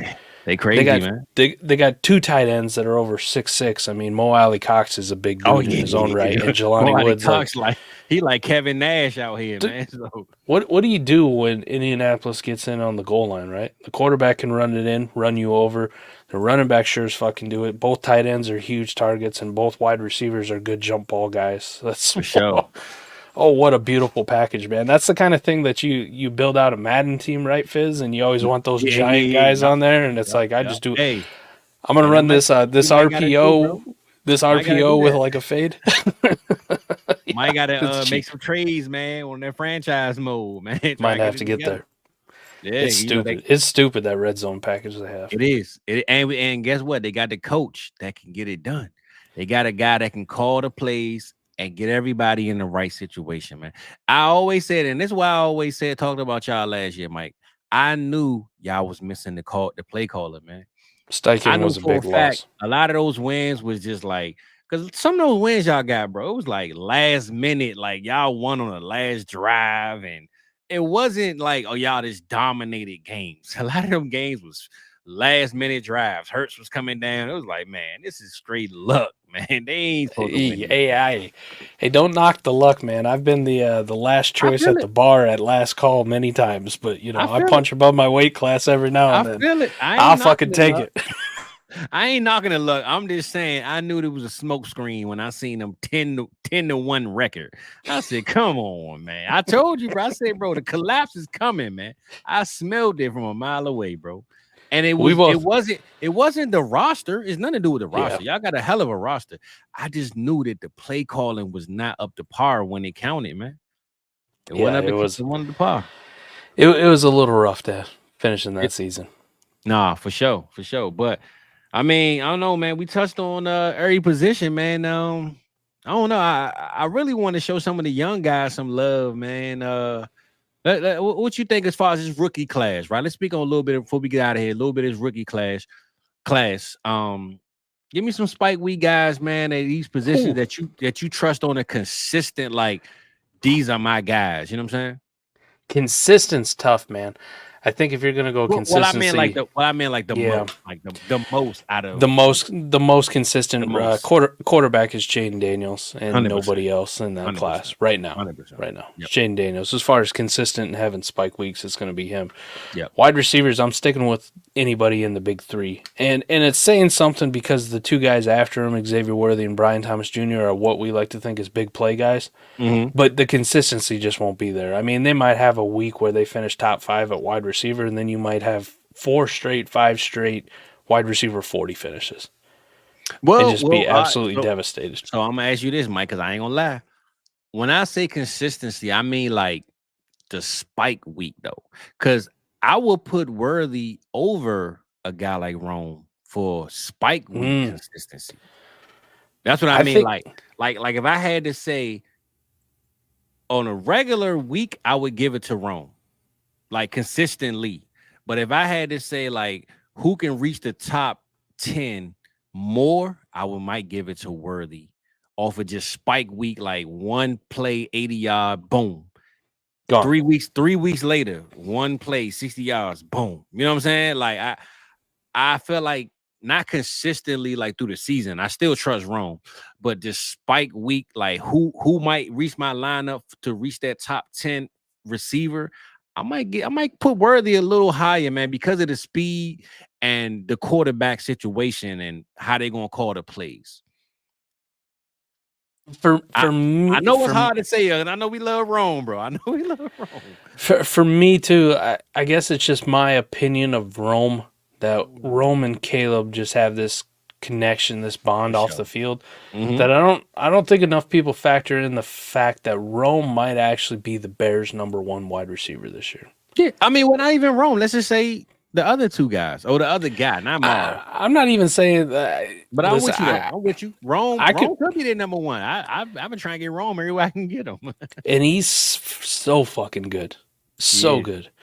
So good. So defenses may come out, they may game plan to stop DJ Moore, right? They may game plan to play this certain zone coverage, which takes away Keenan Allen in the intermediate. Yeah. There's not a lot of game planning you can do for Rome other than double team his ass. Nah, And I don't think he's going to get that attention as a rookie. You're right. I was just about to say that. Yeah. It's kind of like for me when Randy Moss came out as a rookie, and they already had Chris Carter and Jake Reed, and defenses were like, we're just going to leave Randy 1-on-1 because he's a rookie. And your Dallas Cowboys fucking learned the hard way, didn't they? They leave him 1-on-1. He wanted it against us anyway, man. Three catches, 150, and 3 touchdowns. Man. Come on, man. But he did it to everybody in the fucking league throughout the season, and then he continued to do it the rest of his career as he evolved. But I'm not going to go out and say Rome Odunze is going to finish as a top 5 wide receiver, but if I just got to compare him versus Xavier Worthy, I think there's a realistic opportunity that Rome Odunze might be the best wide receiver in fantasy points in year 1, and nobody really wants to say anything. Like, I like that. There's nobody really opposite of Marvin Harrison other than Trey McBride at the tight end, right? So we just like, man, he's going to have for sure 130 targets, 1,200 yards. Marv don't count. Yeah. Malik Neighbors is playing in a fucking terrible offense with nobody else. Like, nobody. Right? Wan'Dale Robinson's their next best receiver, so people are like, man, Neighbors could have 150 targets and, 1,200 yards. Like, we talk about those guys like they could have a Chase or a Jefferson like rookie year, and nobody brings Rome into the conversation. And I'm just sitting here going like, I get it. I understand because DJ Moore's good and Keenan Allen's good, but there's something to be said. It's like last year with CJ Stroud and Tank Dell. If you butts off the field and you're pushing for the fucking team as a rookie to go ahead and draft that guy because that's your dude, what do you think happens when you drop back to pass? Who's the first guy you're fucking looking at? Like, DJ Moore can be great, Keenan Allen can be great, but the first guy you're looking at is your buddy. You're like, we're going to do special things together. So there's something to be said for chemistry. So I'm not going to put it past Rome Odunze to be the best wide receiver out of this class in his first year, even though it seems like a long shot. No, I'm with you. I mean, look, I can't knock that at all. I love me some Rome. If I had to really guess, man, if I had to go over spike weeks, though, I'm just going off of the speed. It really is what it is. Speed in the offense. I trust the quarterback. Yeah, I get you. Pat Mahomes. Maybe Hollywood gets hurt like he always usually do, right? Let's just say he gets hurt. True. If Xavier Worthy is the number 2 receiver, if Rice is back, it could be a situation where Rome is the more consistent, but let's just say Rome is consistently the 18th receiver of the year, right? Like consistently. Right. Worthy might not even reach top 20, but 9 times. But out of those 9, he reached 20. He wasn't 20. He was like 10, 9, 10, 9, 8, 10. You know what I'm saying? Like, that's what I mean by like this. When he reaches those top numbers, he might not be higher than Rome throughout the season, but it's chances where he could just break off. And they ain't even including if they put him at punt return sometime, maybe, he might do that. So who knows, man? With that speed, I don't knock nothing that them guys can do with that speed. The only thing I'll say about the rookie wide receivers, too, is that we just have to remember it's hard for them to finish like top 5, like a true spike week at wide receiver, because there's so fucking many good ones already in the league. I brought up Tank Dell. He only had 2 spike weeks, top 5 finishes last year. Like that's how it is. Jordan Addison, Mr. Touchdown guys. He was wide receiver 1 twice on the year. Okay. So 2 spike weeks, but outside of that, very inconsistent. It's just really hard for these rookie guys, and because it's so spread out, right? So I got Tyreek, CeeDee Lamb, Keenan Allen led the way, 9 spikes, 6 spikes, 6 spikes. You got like another 5 guys who had 4. You had another 5 that had 3. You had another couple that had 2. And then there's a whole shit ton of guys with just 1 week where they spiked. And then you're at like wide receiver 41. So 40 wide receivers had at least 1 spike week. The rest of them in the league didn't. Like they couldn't even get 1 spike week. It's just wide receivers is probably the toughest position to have spike weeks at. So many, bro. Right. So you might have maybe 1 or 2 Xavier Worthy ones, which if he only has, let's say 2, that might be better than whatever Rome did with 1. Maybe Rome has a wide receiver 3 week where he catches 3 touchdowns or something. Yep. No, I'm with you. Yeah, man. Like you said, it's so hard with the rookies and especially at receiver. That's why guys like A-Chan I looked at because the running back position is so, who knows what that is. So it's easier to do it at running back than it is at receiver, 100%. Even as the backup running back like Jalen Warren, you know what I'm saying? He had a lot of weeks where he was starting over Najee, and if he wasn't starting over Najee, he was starting next to Najee. You know what I'm saying? So at the running back position, it's a whole lot easier than receiver.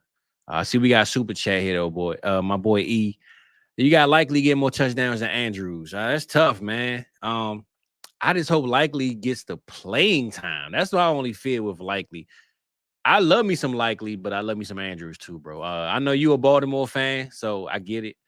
But I don't know, bro. I don't know about that one, though, bro. Now, if Andrews get hurt, yeah, hell yeah, I can see it. But I don't know about that one, though, E, man.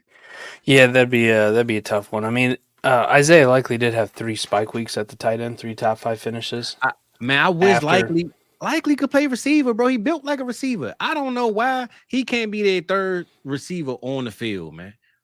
There's no reason why he can't be their third receiver. He built like a receiver if you look at him. But early in the season, I mean, we had an 11-week sample size with both of them healthy. And Isaiah likely was fucking irrelevant as all hell. That's what I'm saying. They don't never play him, but every time likely plays when Andrew's gone, though, he balls out. So I'm not trying to. I don't know why they don't play him more. Like likely he should be at least 60% snaps. Like there's no reason why he's not playing with Andrews on one side. Isaiah Likely's best finish with Mark Andrews healthy was 19. But more than that, like his next best finish was tight end 33. Now there's only 32 tight ends on a given week, so like yes, he was the next best backup, but he had weeks where he was in the 50s, 59, 57. Yeah. So I mean, there were other backup tight ends during the week that were like just catching one touchdown and all of a sudden having more fantasy points than likely. He's a tough eval because if you project Mark Andrews to be healthy for the full season, I think it's pretty safe to say that Isaiah Likely is mostly going to be irrelevant. And I don't think it's Likely's fault. It's just they don't play him. You know what I'm saying? Right. But I don't understand it because when he actually plays, bro, he looks good. I just don't see how, if you look at their receiving core, why Likely just can't play the third or fourth string receiver. I mean, no reason why he's not on the field more than, oh, okay, Andrews hurt, let's play him more. Like he should be on the field regardless if Andrews hurt or not.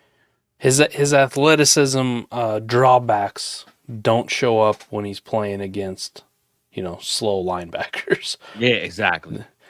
So it'd be interesting to see maybe if they got him on a nickel corner, how that'd be, if he could just use his size then. But when Andrews was out there towards the end of the year, other than the first week Andrews was out, when he had week 12 all to himself, he stunk it up. He was fucking terrible. But after that, then he was pretty consistent. It's just tough, man, because if I think Andrews is healthy, it's like this fucking passing offense runs through him and Zay Flowers and nobody else. Yeah, and if not anything else, Andrews gonna get them goal line looks. I know Henry there, but if they're not on the 2, 3, 4 yard line, man, expect the ball to be thrown in the air to Andrews, man. So yeah, I love me some Andrews. Tight end 1, baby. Let's get it. Carlos, man, we're gonna get back to you. I brought you back up. I saved you from earlier. And he said, what are your thoughts on the 2 players, Kendre Miller and Dontavian Wicks? Kendre Miller, first off, I love the kid coming out, and I was really high on him. But he had ample opportunity last year to carve out a meaningful role. Jamal Williams was fucking terrible. God awful. Like, disgustingly bad. And Kendre could never unseat him. Was he even there, bro? Yeah, right. Like, he was that bad you didn't even know him to he was lead there. the league in touchdowns the year before. It was horrible. What was that? Kendre couldn't unseat him, and even he had a couple week stretch there where Kamara was suspended, and it was just him and Jamal Williams, and he still couldn't carve out any meaningful role. They would rather bring Taysom Hill in sometimes and play like a running back or run a wildcat or whatever. So can he make the leap in the second year? Yeah, but he's one of those guys. Him and Charbonnet are probably my 2 prime, like, second-year guys that I want to trade because I think their value is higher than what people are letting on. Like, their floor is they go to 0 and we don't even give a shit about these guys next year. Like, we don't care. That is their true floor. People are projecting them with all this upside, so they're like, yeah, I'll give you like a second-ish pick, or I'll give you a third and something or whatever, a toss-in. At those prices, like, I'm willing just to cash out and fuck it. You try him. See what happens. But he's got talent, and I like him. He's a tough eval, but like the whole thing just I question, man. I understand they gave Jamal Williams a contract, the whole thing, but he was so fucking bad that most casual people, Fizz, I think you're right, wouldn't even know he was on that team. Not at all. He was irrelevant. So is he a buy or a sell? Because to me, he's a buy right now, man. I'll sell the shit out of him. I'll sell the shit out. Yeah, I'll sell the shit out of Kendrick. I love me some Kendrick, man. I ain't gonna lie, Mike. I'm just looking at Alvin Kamara trying to hold out. He ain't got but 1 year left anyway. He might not even finish the year in New Orleans, man. I think Kamara's gonna get traded, and if he get traded, we just said Jamal Williams is literally not even there. Kendrick could be walking into a RB1 for their team season. Could be. So here's my problem with it. It's just his current dynasty valuation. If you told me it's 10 spots lower than this, Fizz, yeah, like I'm with you. But right now, Keep Trade Cuts got him at RB29, meaning like he's one of the best 32 running backs in the league, which I know is fucking false right now. Like in dynasty, there's no way. I mean, Tony buy, I don't mean like spend really a lot of right. Right. I mean, like I'm buying for like nothing. That's what but I mean. Like Tony Pollard's behind him. Oh yeah, no. Marshawn Lloyd's behind him. Jalen Wright, Aaron Jones, like James Conner, for fuck's sake. Like I can tell you what James Conner's role is going to be in 2024. He's going to be carrying the fucking mail until he's hurt and Trey Benson takes over. That's what I don't know what Kendrick's role is. If he goes back to being a 20% snap share guy because Alvin Kamara goes back in and takes whatever deal that they're giving him or stops his holdout, and they still continue to play Jamal Williams and they still continue to use Taysom Hill, what the fuck is he worth to me? I mean, Devin Singletary is gross and disgusting. I don't like him. But we got him at RB42, 13 spots after Kendre Miller, and only one of those two guys is the starting running back for their fucking team right now today, and it's Devin Singletary. So, like, I'm good at buying on those prices. If you told me he's in, like, the 39 range, the 40 range, whatever, if he's, like, right around Kamani Vidal or Jaleel McLaughlin or Jerome Ford, Austin Eckler, like, sure. Like, you want to go buy some Kendre Miller on a speculative buy for upside play? Go for it. But at 29 with all these other dudes behind it, man, they got a lot more promise, a lot more security in their workload. That's why I say I'll sell him right now at his current cost. Okay. All right. So what do you feel about the Dontavian Wicks before we move on to the next one? He's an interesting one because we just got off this big best ball talk, and he was such a fucking godsend for best ball, man. He was. What a surprise, a cheap waiver wire ad for everybody. Yeah. Nobody expected this at all, but it worked out for you, though. He's gotten to the point where I've seen people say, like, he might be the best wide receiver on that team, and I'm not necessarily disagreeing with it. It's just generally with wide receivers with this profile, like, he's got to do it for 2 years in a row. Like, he's got to improve on what he did last year and get a little bit better. And then I'll buy in on Dontavian Wicks. And if you say, like, well, the train's leaving. I mean, it took us, we're in, year 3, year 4 of Amon-Ra St. Brown before we finally acknowledge this dude's a top 5 wide receiver. If you've got shitty draft capital at the wide receiver position, unless you're Puka Nacua and you go out and break all these records in your rookie year, like, in the likes of Anquan Bolden, you got time before people will elevate you to a point where it's a significant price point. So at Wicks's price, if I got him and somebody wants to buy it, let's say like a late second, early third type-ish, or, give me another wide receiver kind of in the range of a Wicks and an extra pick or something, I'll sell him. If nobody wants to buy for them prices, I'm going to sit around, fuck around, and find out if he's actually that dude. Yeah, but I like him. Yeah, it'd be interesting to see if Christian Watson really figured out his hamstrings, like they said. Like, if that trip to Madison, Wisconsin did him any good. Romeo Doubs is still good. Like, he's still a decent wide receiver. Jaden Reed was surprisingly good. So, and Bo Melton came on at the end of the season, too. So, they got a lot of weapons. Both tight ends are good. They got 2 running backs now. So, it's tough for me to be like, man, I really want to buy into Wicks, but I'm also like Jordan Love is the buy, right? That's what it sounds right. like. Jordan Love out of all of them is probably the buy, yeah. For sure. Like that's the one you feel the safest about. Yeah, You don't have to project what split we is going talking to be him. consistency. Jordan Love is the 101 and consistent. But Wicks was nice. I'm just not going sure. out and paying something stupid for him right now. Like I'm Sure. good because I can. Especially how you got him. When you Yeah, got him. like wait till week 3 or week 4. If you come out and you see Wicks is playing 60-70% of the snaps at wide receiver and getting 5, 6, 7 targets, whatever it is, you could probably still buy for not much more than what you got to pay right now. Nah, for sure. Which I'm fine with. But you have all that extra certainty baked into it. You're like, I fucking seen it with my own eyes. They're running this shit back like they did last year. Mm-hmm. Nah, I'm with you, man. So look, hopefully, Carlos, man, we hooked you up with that one, brother. We're gonna go through a camel toe, and then Tyler, I got you last, man, because you ain't stay on the show, brother. You wrote your comment. we ain't seen them yet. I ain't seen you, man. So maybe you're at work, maybe you ate, you fell asleep, bro. I ain't mad at you, but a camel toe. We gonna hook you up one time, Playboy. So we got a 12 team, 1 quarterback. Oh, boo, man. We gotta mute this one, man. 1 quarterback, half PPR, start 9, 3 flex, 2 A-Chan, Walker, JJ, Lamb, Chase, Puka, inbox 3-way trade. Okay, we got a 3-way trade going on. Send Nico McBride 24,307 and received 24,111, 25 first, Javante and Flowers. So Zay Flowers. So what's the 3-way though? What's the he just got 2.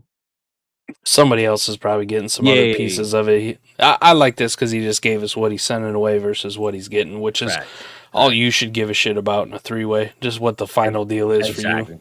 Somebody's getting fucked over. We just don't know who it is. Fact. Right? Fact. So he sends away Nico. Nico versus Flowers. Who you got between those two? Because I'm probably going to go Flowers, to be honest. So value-wise, Nico, I would say probably has the value, but I like Zay better. Me too. To keep. I like to keep Zay, but I would trade Nico. So I would definitely trade Nico for Flowers if that was the case. The Javante, I really don't care for, but you get a 24 first and a 25 first, even if it's early or mid, bro. You getting 2 firsts for McBride and Nico for Flowers. I mean, Flowers for Nico. So, I mean, I would make this trade right away if it was you say inbox trade. So I hope since it's a 3-way trade, I'm not sure if you have to accept and then you got to wait on somebody else to accept. But hopefully, if you the last one they waiting on, I would definitely smash accept this one. So I would giveaway was that. I would say Flowers and Nico, whichever side you want. I wouldn't fight you on it, but I think they're close. Right, I think they are. So I ask you, in this half PPR, I don't see any tight end premium here. We know what Trey McBride is. Would you trade Trey McBride? The 111 in 1 QB is somewhere around like Brian Thomas or Trey Benson. Mm-hmm. So let's say it's Trey Benson. So could it be Lad? Could it be Lad though? Lad goes about 3 picks beforehand. So 111 is Trey Benson, 112 and a 1 QB is Jaden Daniels. Okay. 201's Corum, then Adonai, Xavier Legette, Ricky Pearsall. So that kind of puts you in that range. I know it's a 1 QB, but bro, you got Tua. I wouldn't mind having Jaden Daniels behind Tua either. So. The better upside. Yeah. Yeah, all right. for sure. So let's assume it's you're taking Jaden Daniels. You're taking a quarterback here. So would you trade McBride for? I don't really give a shit about Javante either. Fits like that's just kind of a toss-in. Yeah. Would you trade it for an early-ish 25 first and Jaden Daniels? 100%. Okay. And I think that's kind of why I'm in. The reason why, even if let's just say your only backup is Noah Fant, right? The receiving core is JJ Lamb, Chase, and Puka, bro. It don't matter what my tight end give you. You're doing all right. I mean, at this point, I got so many points at the receiver position, bro, that the tight end is just the topping on top of the pancakes. You know what I'm saying? Like it's not hurting me or helping me whatsoever. So 100% I'm taking this. Even if I can package, maybe you can package one of both of those picks and move up in the first, or you know, you maybe move up and try to get a Rome or something. You add something in. I mean, who knows, man? But I would 100% give away Nico for Flowers, and then McBride for 2 firsts and Javante on top of that. Yeah. Yeah, I'm taking In a start 9, right? Let's say I trade Nico McBride. Listen, I would trade Nico and McBride. Essentially, just follow me here. The package you're getting, the 111, the 25 first, and Zay Flowers. There's a realistic scenario where you could send all that and maybe a second and go get a fucking CD Lamb. Oh, he already has he CD got Lamb. Lamb though. He already got Lamb. Right. But So I'm with you though. right, but you know what I mean. Like you can get another pice like that, or maybe you send 1, 2, and 3 on this team and 4. What Puka like top 6, top 7? Yeah. I mean, I like how JJ's just snuck in here too, just to like fuck me up. This team is crazy. There's no way I'm not. But let's just say it's a 24 111, a 25 first, and Zay Flowers, and he wanted to go get Brees Hall, or Jahmyr Gibbs, or Bijan, or CMC. You got enough ammo to do it. I'm not lying to you when I say when you look at the side that he's getting, and all he's sending away is Nico and McBride. I would send Nico and McBride for a CMC, a Brees Hall, fucking whatever. 100%. And if it was a wide receiver, like that gets me into the JJ Lamb Chase conversation, which he already fucking has. So, yeah, I think I'm doing this fucking trade. And even again, it's one quarterback, but if you had to make that pick, I'm taking Jaden Daniels, bro, if he's available. The Tua just for the rushing upside, 100%. I mean, honestly, you might mess around and want to keep him over Tua. You might say Tua don't have a contract, or the Tua situation isn't working. Whatever the case, I would 100% make this trade. Campbell toe, and he might even have to do it, right? You get the 111, maybe you trade back 2 spots or whatever, and at the 201, you can get Jaden Daniels at quarterback, and you just do that instead. Add a second round pick next year or whatever the fuck it is. Yep. Yeah. So smash that accept button, brother, if you can, and boom, get that cracking, man. Tyler, we're gonna get you out the way before we get out of here, man. So 12 team super flex point 75 premium. There we go. PPR start 11. Josh Allen, Watson, CMC, Kyron, Mostert, Adams, Marv, Terry, Ridley, Hollywood, Nakua, inbox offer. Marv for Worthy, Coleman, and a lock at the 101 and 102 next year in 25. So he's saying whatever pick he's given up in 2025 or whatever pick he's getting in 2025 is going to be the guaranteed 101 or 102. It's a dog shit. It's a terrible team. I play in some leagues like this. I'm sure you do too, Fizz, where you're like, oh, yeah. You know, Steve always fucking sucks. Steve's terrible. Mike, I got a league right now. I traded 25 picks for 27 picks because the team is so bad. I already know it's going to be pick 101, bro. So I already know. Listen, I don't think with Allen, CMC, Adams, and he's got some older guys. Like, I don't say this is the greatest team, but he's got some pieces, right? Josh Allen's goated. Oh, yeah. CMC's goated. Yeah. Adams a very good production old vet. And then you just added Marv to this already. Yeah. Mm-hmm. As much as you're getting back Worthy, Coleman, and the 101 or 102 next year, either or, as much as I like Worthy and Coleman, man, I think I might just keep fucking Marv in this situation. Right? And listen, it's tough. I'm gonna say this: if I know if it was best ball or lineup, it'll matter a lot more. If it was best ball, yes, I'd make that deal. If it was best ball, I would make the trade and then close my phone and turn it off right after because I will be so damn. I couldn't believe. Yeah, I'm not gonna lie. For Worthy, Coleman, so basically that's like, let's just say the 109 and the 201, so and the 102 next year, plus a guaranteed top 3. Let's just say 103 too. Top 3 pick next year. That's kind of tough to pass on the best ball. But I wouldn't want to see myself do it either. So I would accept it, but I would hang my phone up and turn it off, bro, and think about it for a while. But this feels more like a best ball trade than it does a lineup one. Yes. Lineup, I would be scary to. I don't know, man. I think Marv is just going. You're gonna look at Marv play this year, and you're gonna be like, man, why did I make this damn trade, man? I should have kept Marv. So in a start 9, you got an extra flex. In a start 11, you got 2 other flexes, right? Yep. So that's how the math works out. So you got 3 flexes to go with your 3 wide receivers. So he's starting Adams, Marv, Terry, Ridley, Hollywood right now. So he's got 5. So he could add one more wide receiver to that and be in the mix. But when you look at it, he might be starting like Mostert in his flex, for example. And I don't even know what else he has. I'll just say this, like, I feel much better about it if I just had Marv as one of those 5 or 6 than I do trying to fill out 2 more flex spots, especially because your team already has CMC. You got a Kyron, you got an Adams, you got a Terry, a Ridley, a Hollywood. Like, none of these guys are, like, going up in dynasty value next year. Yep. Your window feels like right fucking now. Yeah, no, So I know Marv's a rookie, but we just talked about how, like, you can probably pencil him in for 130 targets and like over 1,000 yards. I don't know if I want to go to 2 other rookies in Worthy and Coleman, who historically those kind of wide receivers take a little longer to produce. I'd rather just feel the comfort of fucking boom. I'm starting Marv every single week. Fuck out of here. He's in my lineup regardless. Worthy and Coleman might be more like game time decisions. You know what I mean? Like, those are the kind of guys that you're going to come to us on Sunday morning being like, hey, who do I start here? Worthy, Coleman, or fucking Jacoby Myers? It's like, well, this week I might actually start Jacoby Myers. You know, that kind of shit. You're not asking that question with Marvin Harrison. You're just like, I'm starting Marv. Yeah, I'm done. nah, no question. No question. My only fear, though, Mike, is that maybe Worthy and Coleman aren't that bad. And then, you know, like I said, best ball now. We talking lineup, it's a whole different conversation. I think I'm keeping Marv in this conversation. But if we talking best ball, like I said, you getting the a first round pick this year, a late first, a early second, and a 25 first. So they definitely paying the price. They're not low balling. This is a great offer.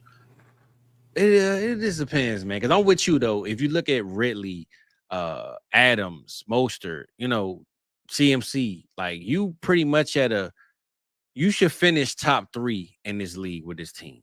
Top 4 minimum. You know what I'm saying? Josh Allen, CMC, Marv, Terry, Ridley, Hollywood, and Njoku.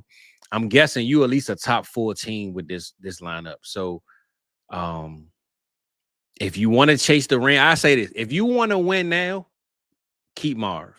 If you feel like, you know, that first next year is going to get you to that championship, then make the trade. That's how I will break it down. If you think you can win this year, you look at everybody else team in front of you. If you think you can beat all them with Marvin starting your lineup, keep them.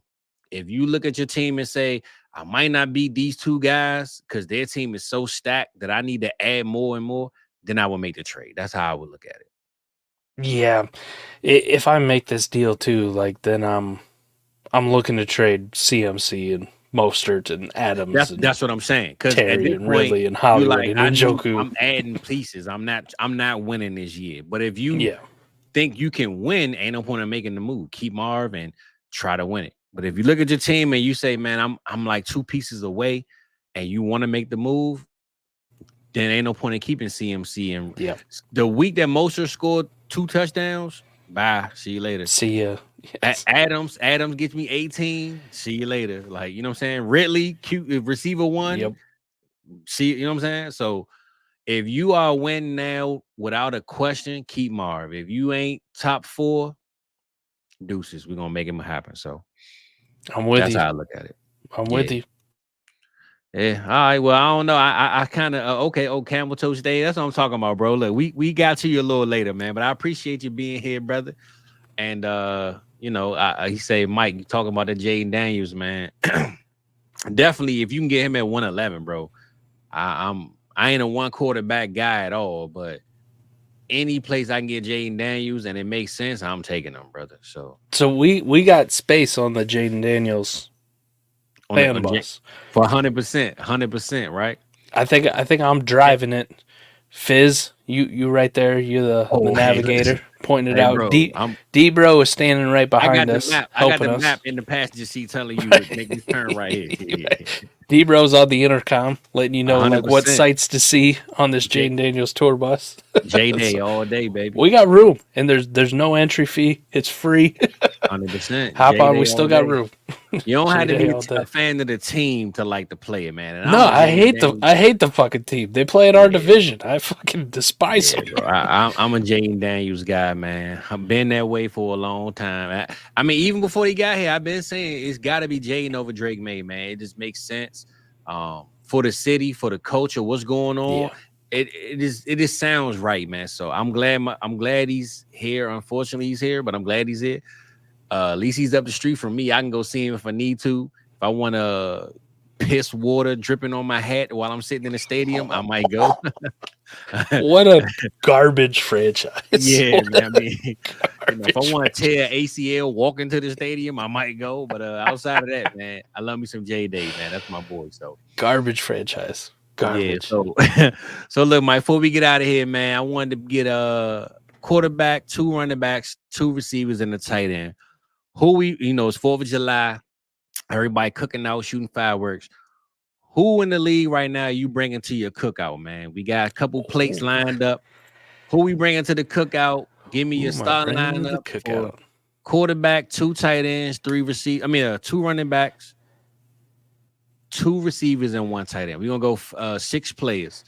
Who you bringing to your cookout, bro? That's in the league right now. We ain't going old school like we usually do. We going right now. Who you bringing with you, man? And it could be for whatever reason. Just who you got. I tell you, I'd bring Jalen Hurts to the cookout, but he's so quiet and reserved. Like, he just wouldn't be any fun, man. Like, he'd probably be off in the corner, like, studying a playbook or some shit. No. So, like, I can't even bring the quarterback for my team. Hey, Mike, hold on, man. This right here is goated. This goated right here. I think I might bring Jameis just for them crab legs. Hey, that's a goated comment, bro. Man. I think I'm bringing Lamar. I'm bringing Lamar to the cookout at quarterback. Okay. All right. Lamar looked like he'd have a good time. Have a good time with Lamar. For sure, no question. 2 running backs. I'm bringing CMC. Okay. Christian McCaffrey, because you got to have that dude at the cookout who's just like everybody's staring at. Like you're, damn, that's a good looking dude. Yeah. That's CMC. I'm bringing Saquon to the cookout. Saquon's coming to the cookout. All right. Ooh, wide receivers, we got some personalities, man. We do. I'm gonna go one of each because I don't want the personalities to clash. Right. Okay. I'm bringing Diggs as long as my family's not gonna be there. You know what I mean? Like my sister's not gonna be there. Man. Damn, I'm bringing Diggs as long as my sister, my auntie, my mom, like none of the women in my family are gonna be there. The show. Like it's just the dudes in my family. Then we're good. Mm-hmm. Right? Yeah. And then I'm gonna bring somebody a little bit more quiet and reserved. We don't hear anything from. I'll probably bring Smitty. I'll bring Smitty to the cookout. Mike, you taking my whole cookout, brother. Hold on. I might only leave mine and come to yours though, man. But go ahead. And then at tight end, I'm bringing George Kittle. Like you need that. Only went 2. Give me 3 receivers. Oh no, I said 2. But go ahead, give me 3. Give me 3, man. Why not? 3? It's so many. It's so damn many, man. You gotta give me 3 receivers and 1 tight end, man. We gonna, I think I'll bring a wide receiver. I think I'm gonna bring. God damn it. I'm gonna bring AJ Brown. Bring Doo Brown. Doo Brown, huh? but at tight end, I'm most definitely bringing George Kittle because he's probably gonna power bomb somebody through the table. He gonna do this on the. Yeah, and you need that like clown, that entertainment at the cookout, right? Somebody to make everybody else laugh. George Kittle definitely do that for me. Mike, man, hold on, Brett, man. You got a lot of seasoning at your cookout, bro, man. You didn't took my whole situation, man. You done took a lot of my guys, man. You know what I'm saying?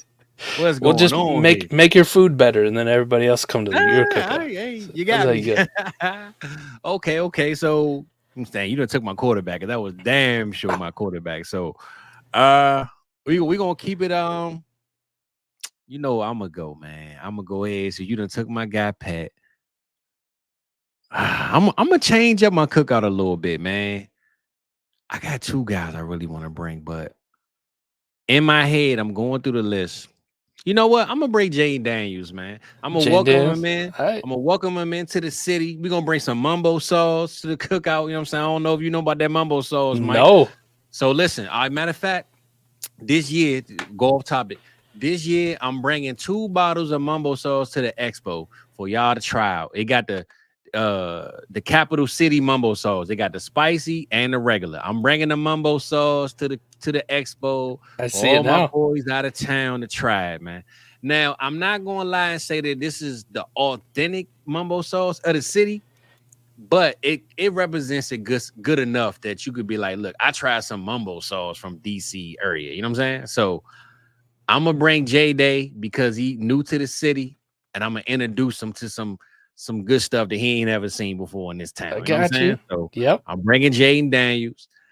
Running back, I gotta go with my boy Zeke, man. I gotta bring Zeke to the cookout, man, because that's my dog. Big Zeke gonna eat good. You know what I'm saying? I know he gonna go for a second plate. You know what I'm saying? So I'm bringing Zeke to the cookout. And I don't know, man. My number 2, you know who I'm gonna go with this lineup because I like this lineup. I'm bringing Alvin Kamara, man. Alvin Kamara. I need the grill in. I need all that, right? And you got an enforcer in case things get out of hand. You know he'd beat the shit out of somebody. I need Alvin Kamara there. Got my boy Zeke there. And that receiver, you know I'm bringing CD, man. I got to bring my dog. But he quiet, though. He don't talk much. Right. You know, he going to lay low. But this where, you know, you got that little cousin at the cookout that don't talk a lot and he in the corner and you play loud music and all the drunk uncles get over there and he like, come on, nephew, get up. That's TD for me. That's TD for me, right? Then I'm going Justin Jefferson. I need the grills out. So I got Kamara and I got JJ, right? They got the grills out. I need both them there. And my third receiver, let me see, man. I gotta get a guy that I know is my guy. I got a lot of my guys, man. My man, Mr. Voorhees said all the time, man, you got too many guys, man. Who you like? I got a lot of guys, man, that I rock got a lot with. of them. Yeah, they're my dogs. Odell gonna dance too much. You ain't taking no Odell, man. He's gonna do like TikTok dances. Yeah, too, yeah. Nah, hell nah. Like fruity ass. You know shit. who I want? You know who I'm taking, Mike? I got him. George Pickens. I need a George Pickens. Oh yeah. I need him there with the ski mask on, the Pooh Shiesty mask, and he's sitting there with a plate of beans, just sitting there like, you know what I'm saying? So I already got a goon squad with Kamara. And you know what I'm saying? My cookout might get shot up. I don't even know, man, but it's gonna be real wicked up in there at my cookout. And that tight end, if I had to go one tight end, man, let me see where we gonna go, Mike. I gotta bring my boy Kyle Pitts, man. I gotta go Pitts, man. I'm gonna close it with Pitts. You know what I'm saying? He was down in Florida. He know what's going on up in them Florida streets, man. So look, I want to say Jameis, man. Jameis will be my runner-up because he gonna bless the food. He gonna tell everybody what they need to hear. You know what I'm saying? He gonna bring the crab legs. He gonna bring like a preacher. He's got exactly. He got that talk, man. So I'm gonna go.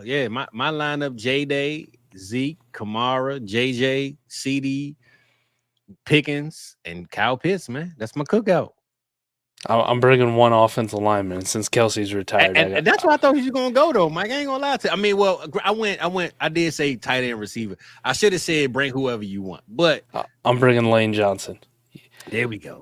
Oklahoma, you know he knows how to hunt, so he's gonna bring some he's gonna be like, I shot this moose in fucking Alaska. I smoked it for 47 hours. Like he's gonna bring some shit where you're like, God damn, I never had moose before. This some bitch is good. Nah, for sure. Nah, for sure, man. I was sitting here thinking, like, damn, man, who I wanted to bring. This man talking about Darren Waller, man. We don't need no singers at the damn cookout, man. What the hell? Terrible singers. I'll bring his ex-wife. Kelce. Yeah, bring fact. Kelce can plums. Come. We need some plums up in the cookout. I'll bring plum. We gonna bring some plums. Fucking bring Darren Waller. Nah, man. Look, we had a good night tonight, man. How you feel about the night, though, Mike? Oh, there we go. Hold on now. Max Crosby, I like that. I like Max Crosby on the grill. He can be on the grill. So I like Max Crosby and Kittle together on the grill, man. I feel like that's a good tandem right there. There we go. They both in LA, you know. They both feel like they got a little bit of swagger with them. Right. Max Crosby be talking shit too. Like I couldn't wait to hear the shit talk that he'd have, especially for whatever quarterback is. Facts. Max Crosby's the only guy I know like gets under Patrick Mahomes' skin on the regular.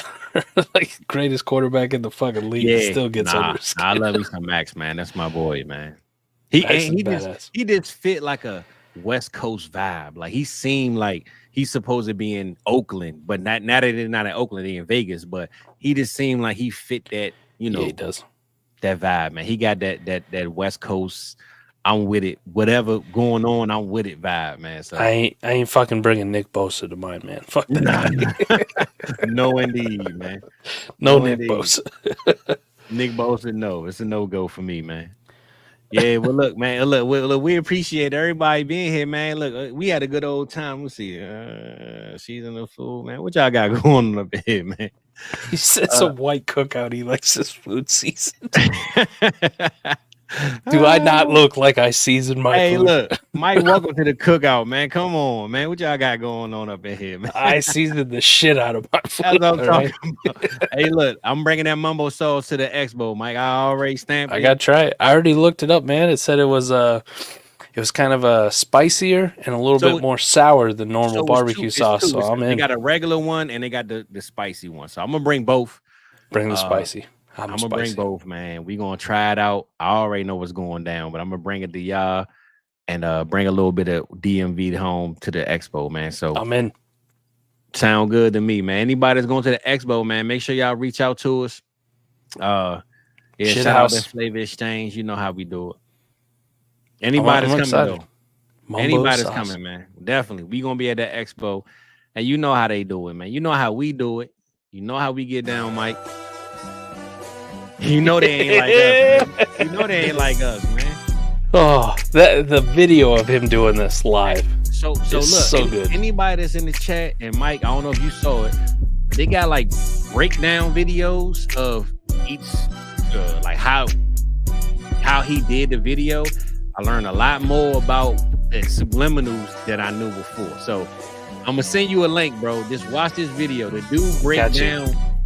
So I watched the video. I said, man, he ain't really go that hard on Drake, but subliminally he did. I just didn't. So I love the fact that this was over like 4 weeks ago, and then on the 4th of July, he's like, nah. Man, he gonna drag this out, and I ain't mad at him, man. Oh, you know, usually you say like somebody who piss on your grave. You know, you already dead, but then they piss on your grave. He pissed on it, then lit the fucker on fire, dug him up. Pissed on him again, buried him. I mean, he say, "OB ho." Hey, look, man, we out of this thing, man. Listen, remember, I always tell you they wrote me off, and I ain't write them back, and it's just like that, baby. We out of this thing. Peace out. We love y'all people, man. Next Friday, get back. There we go. Got it.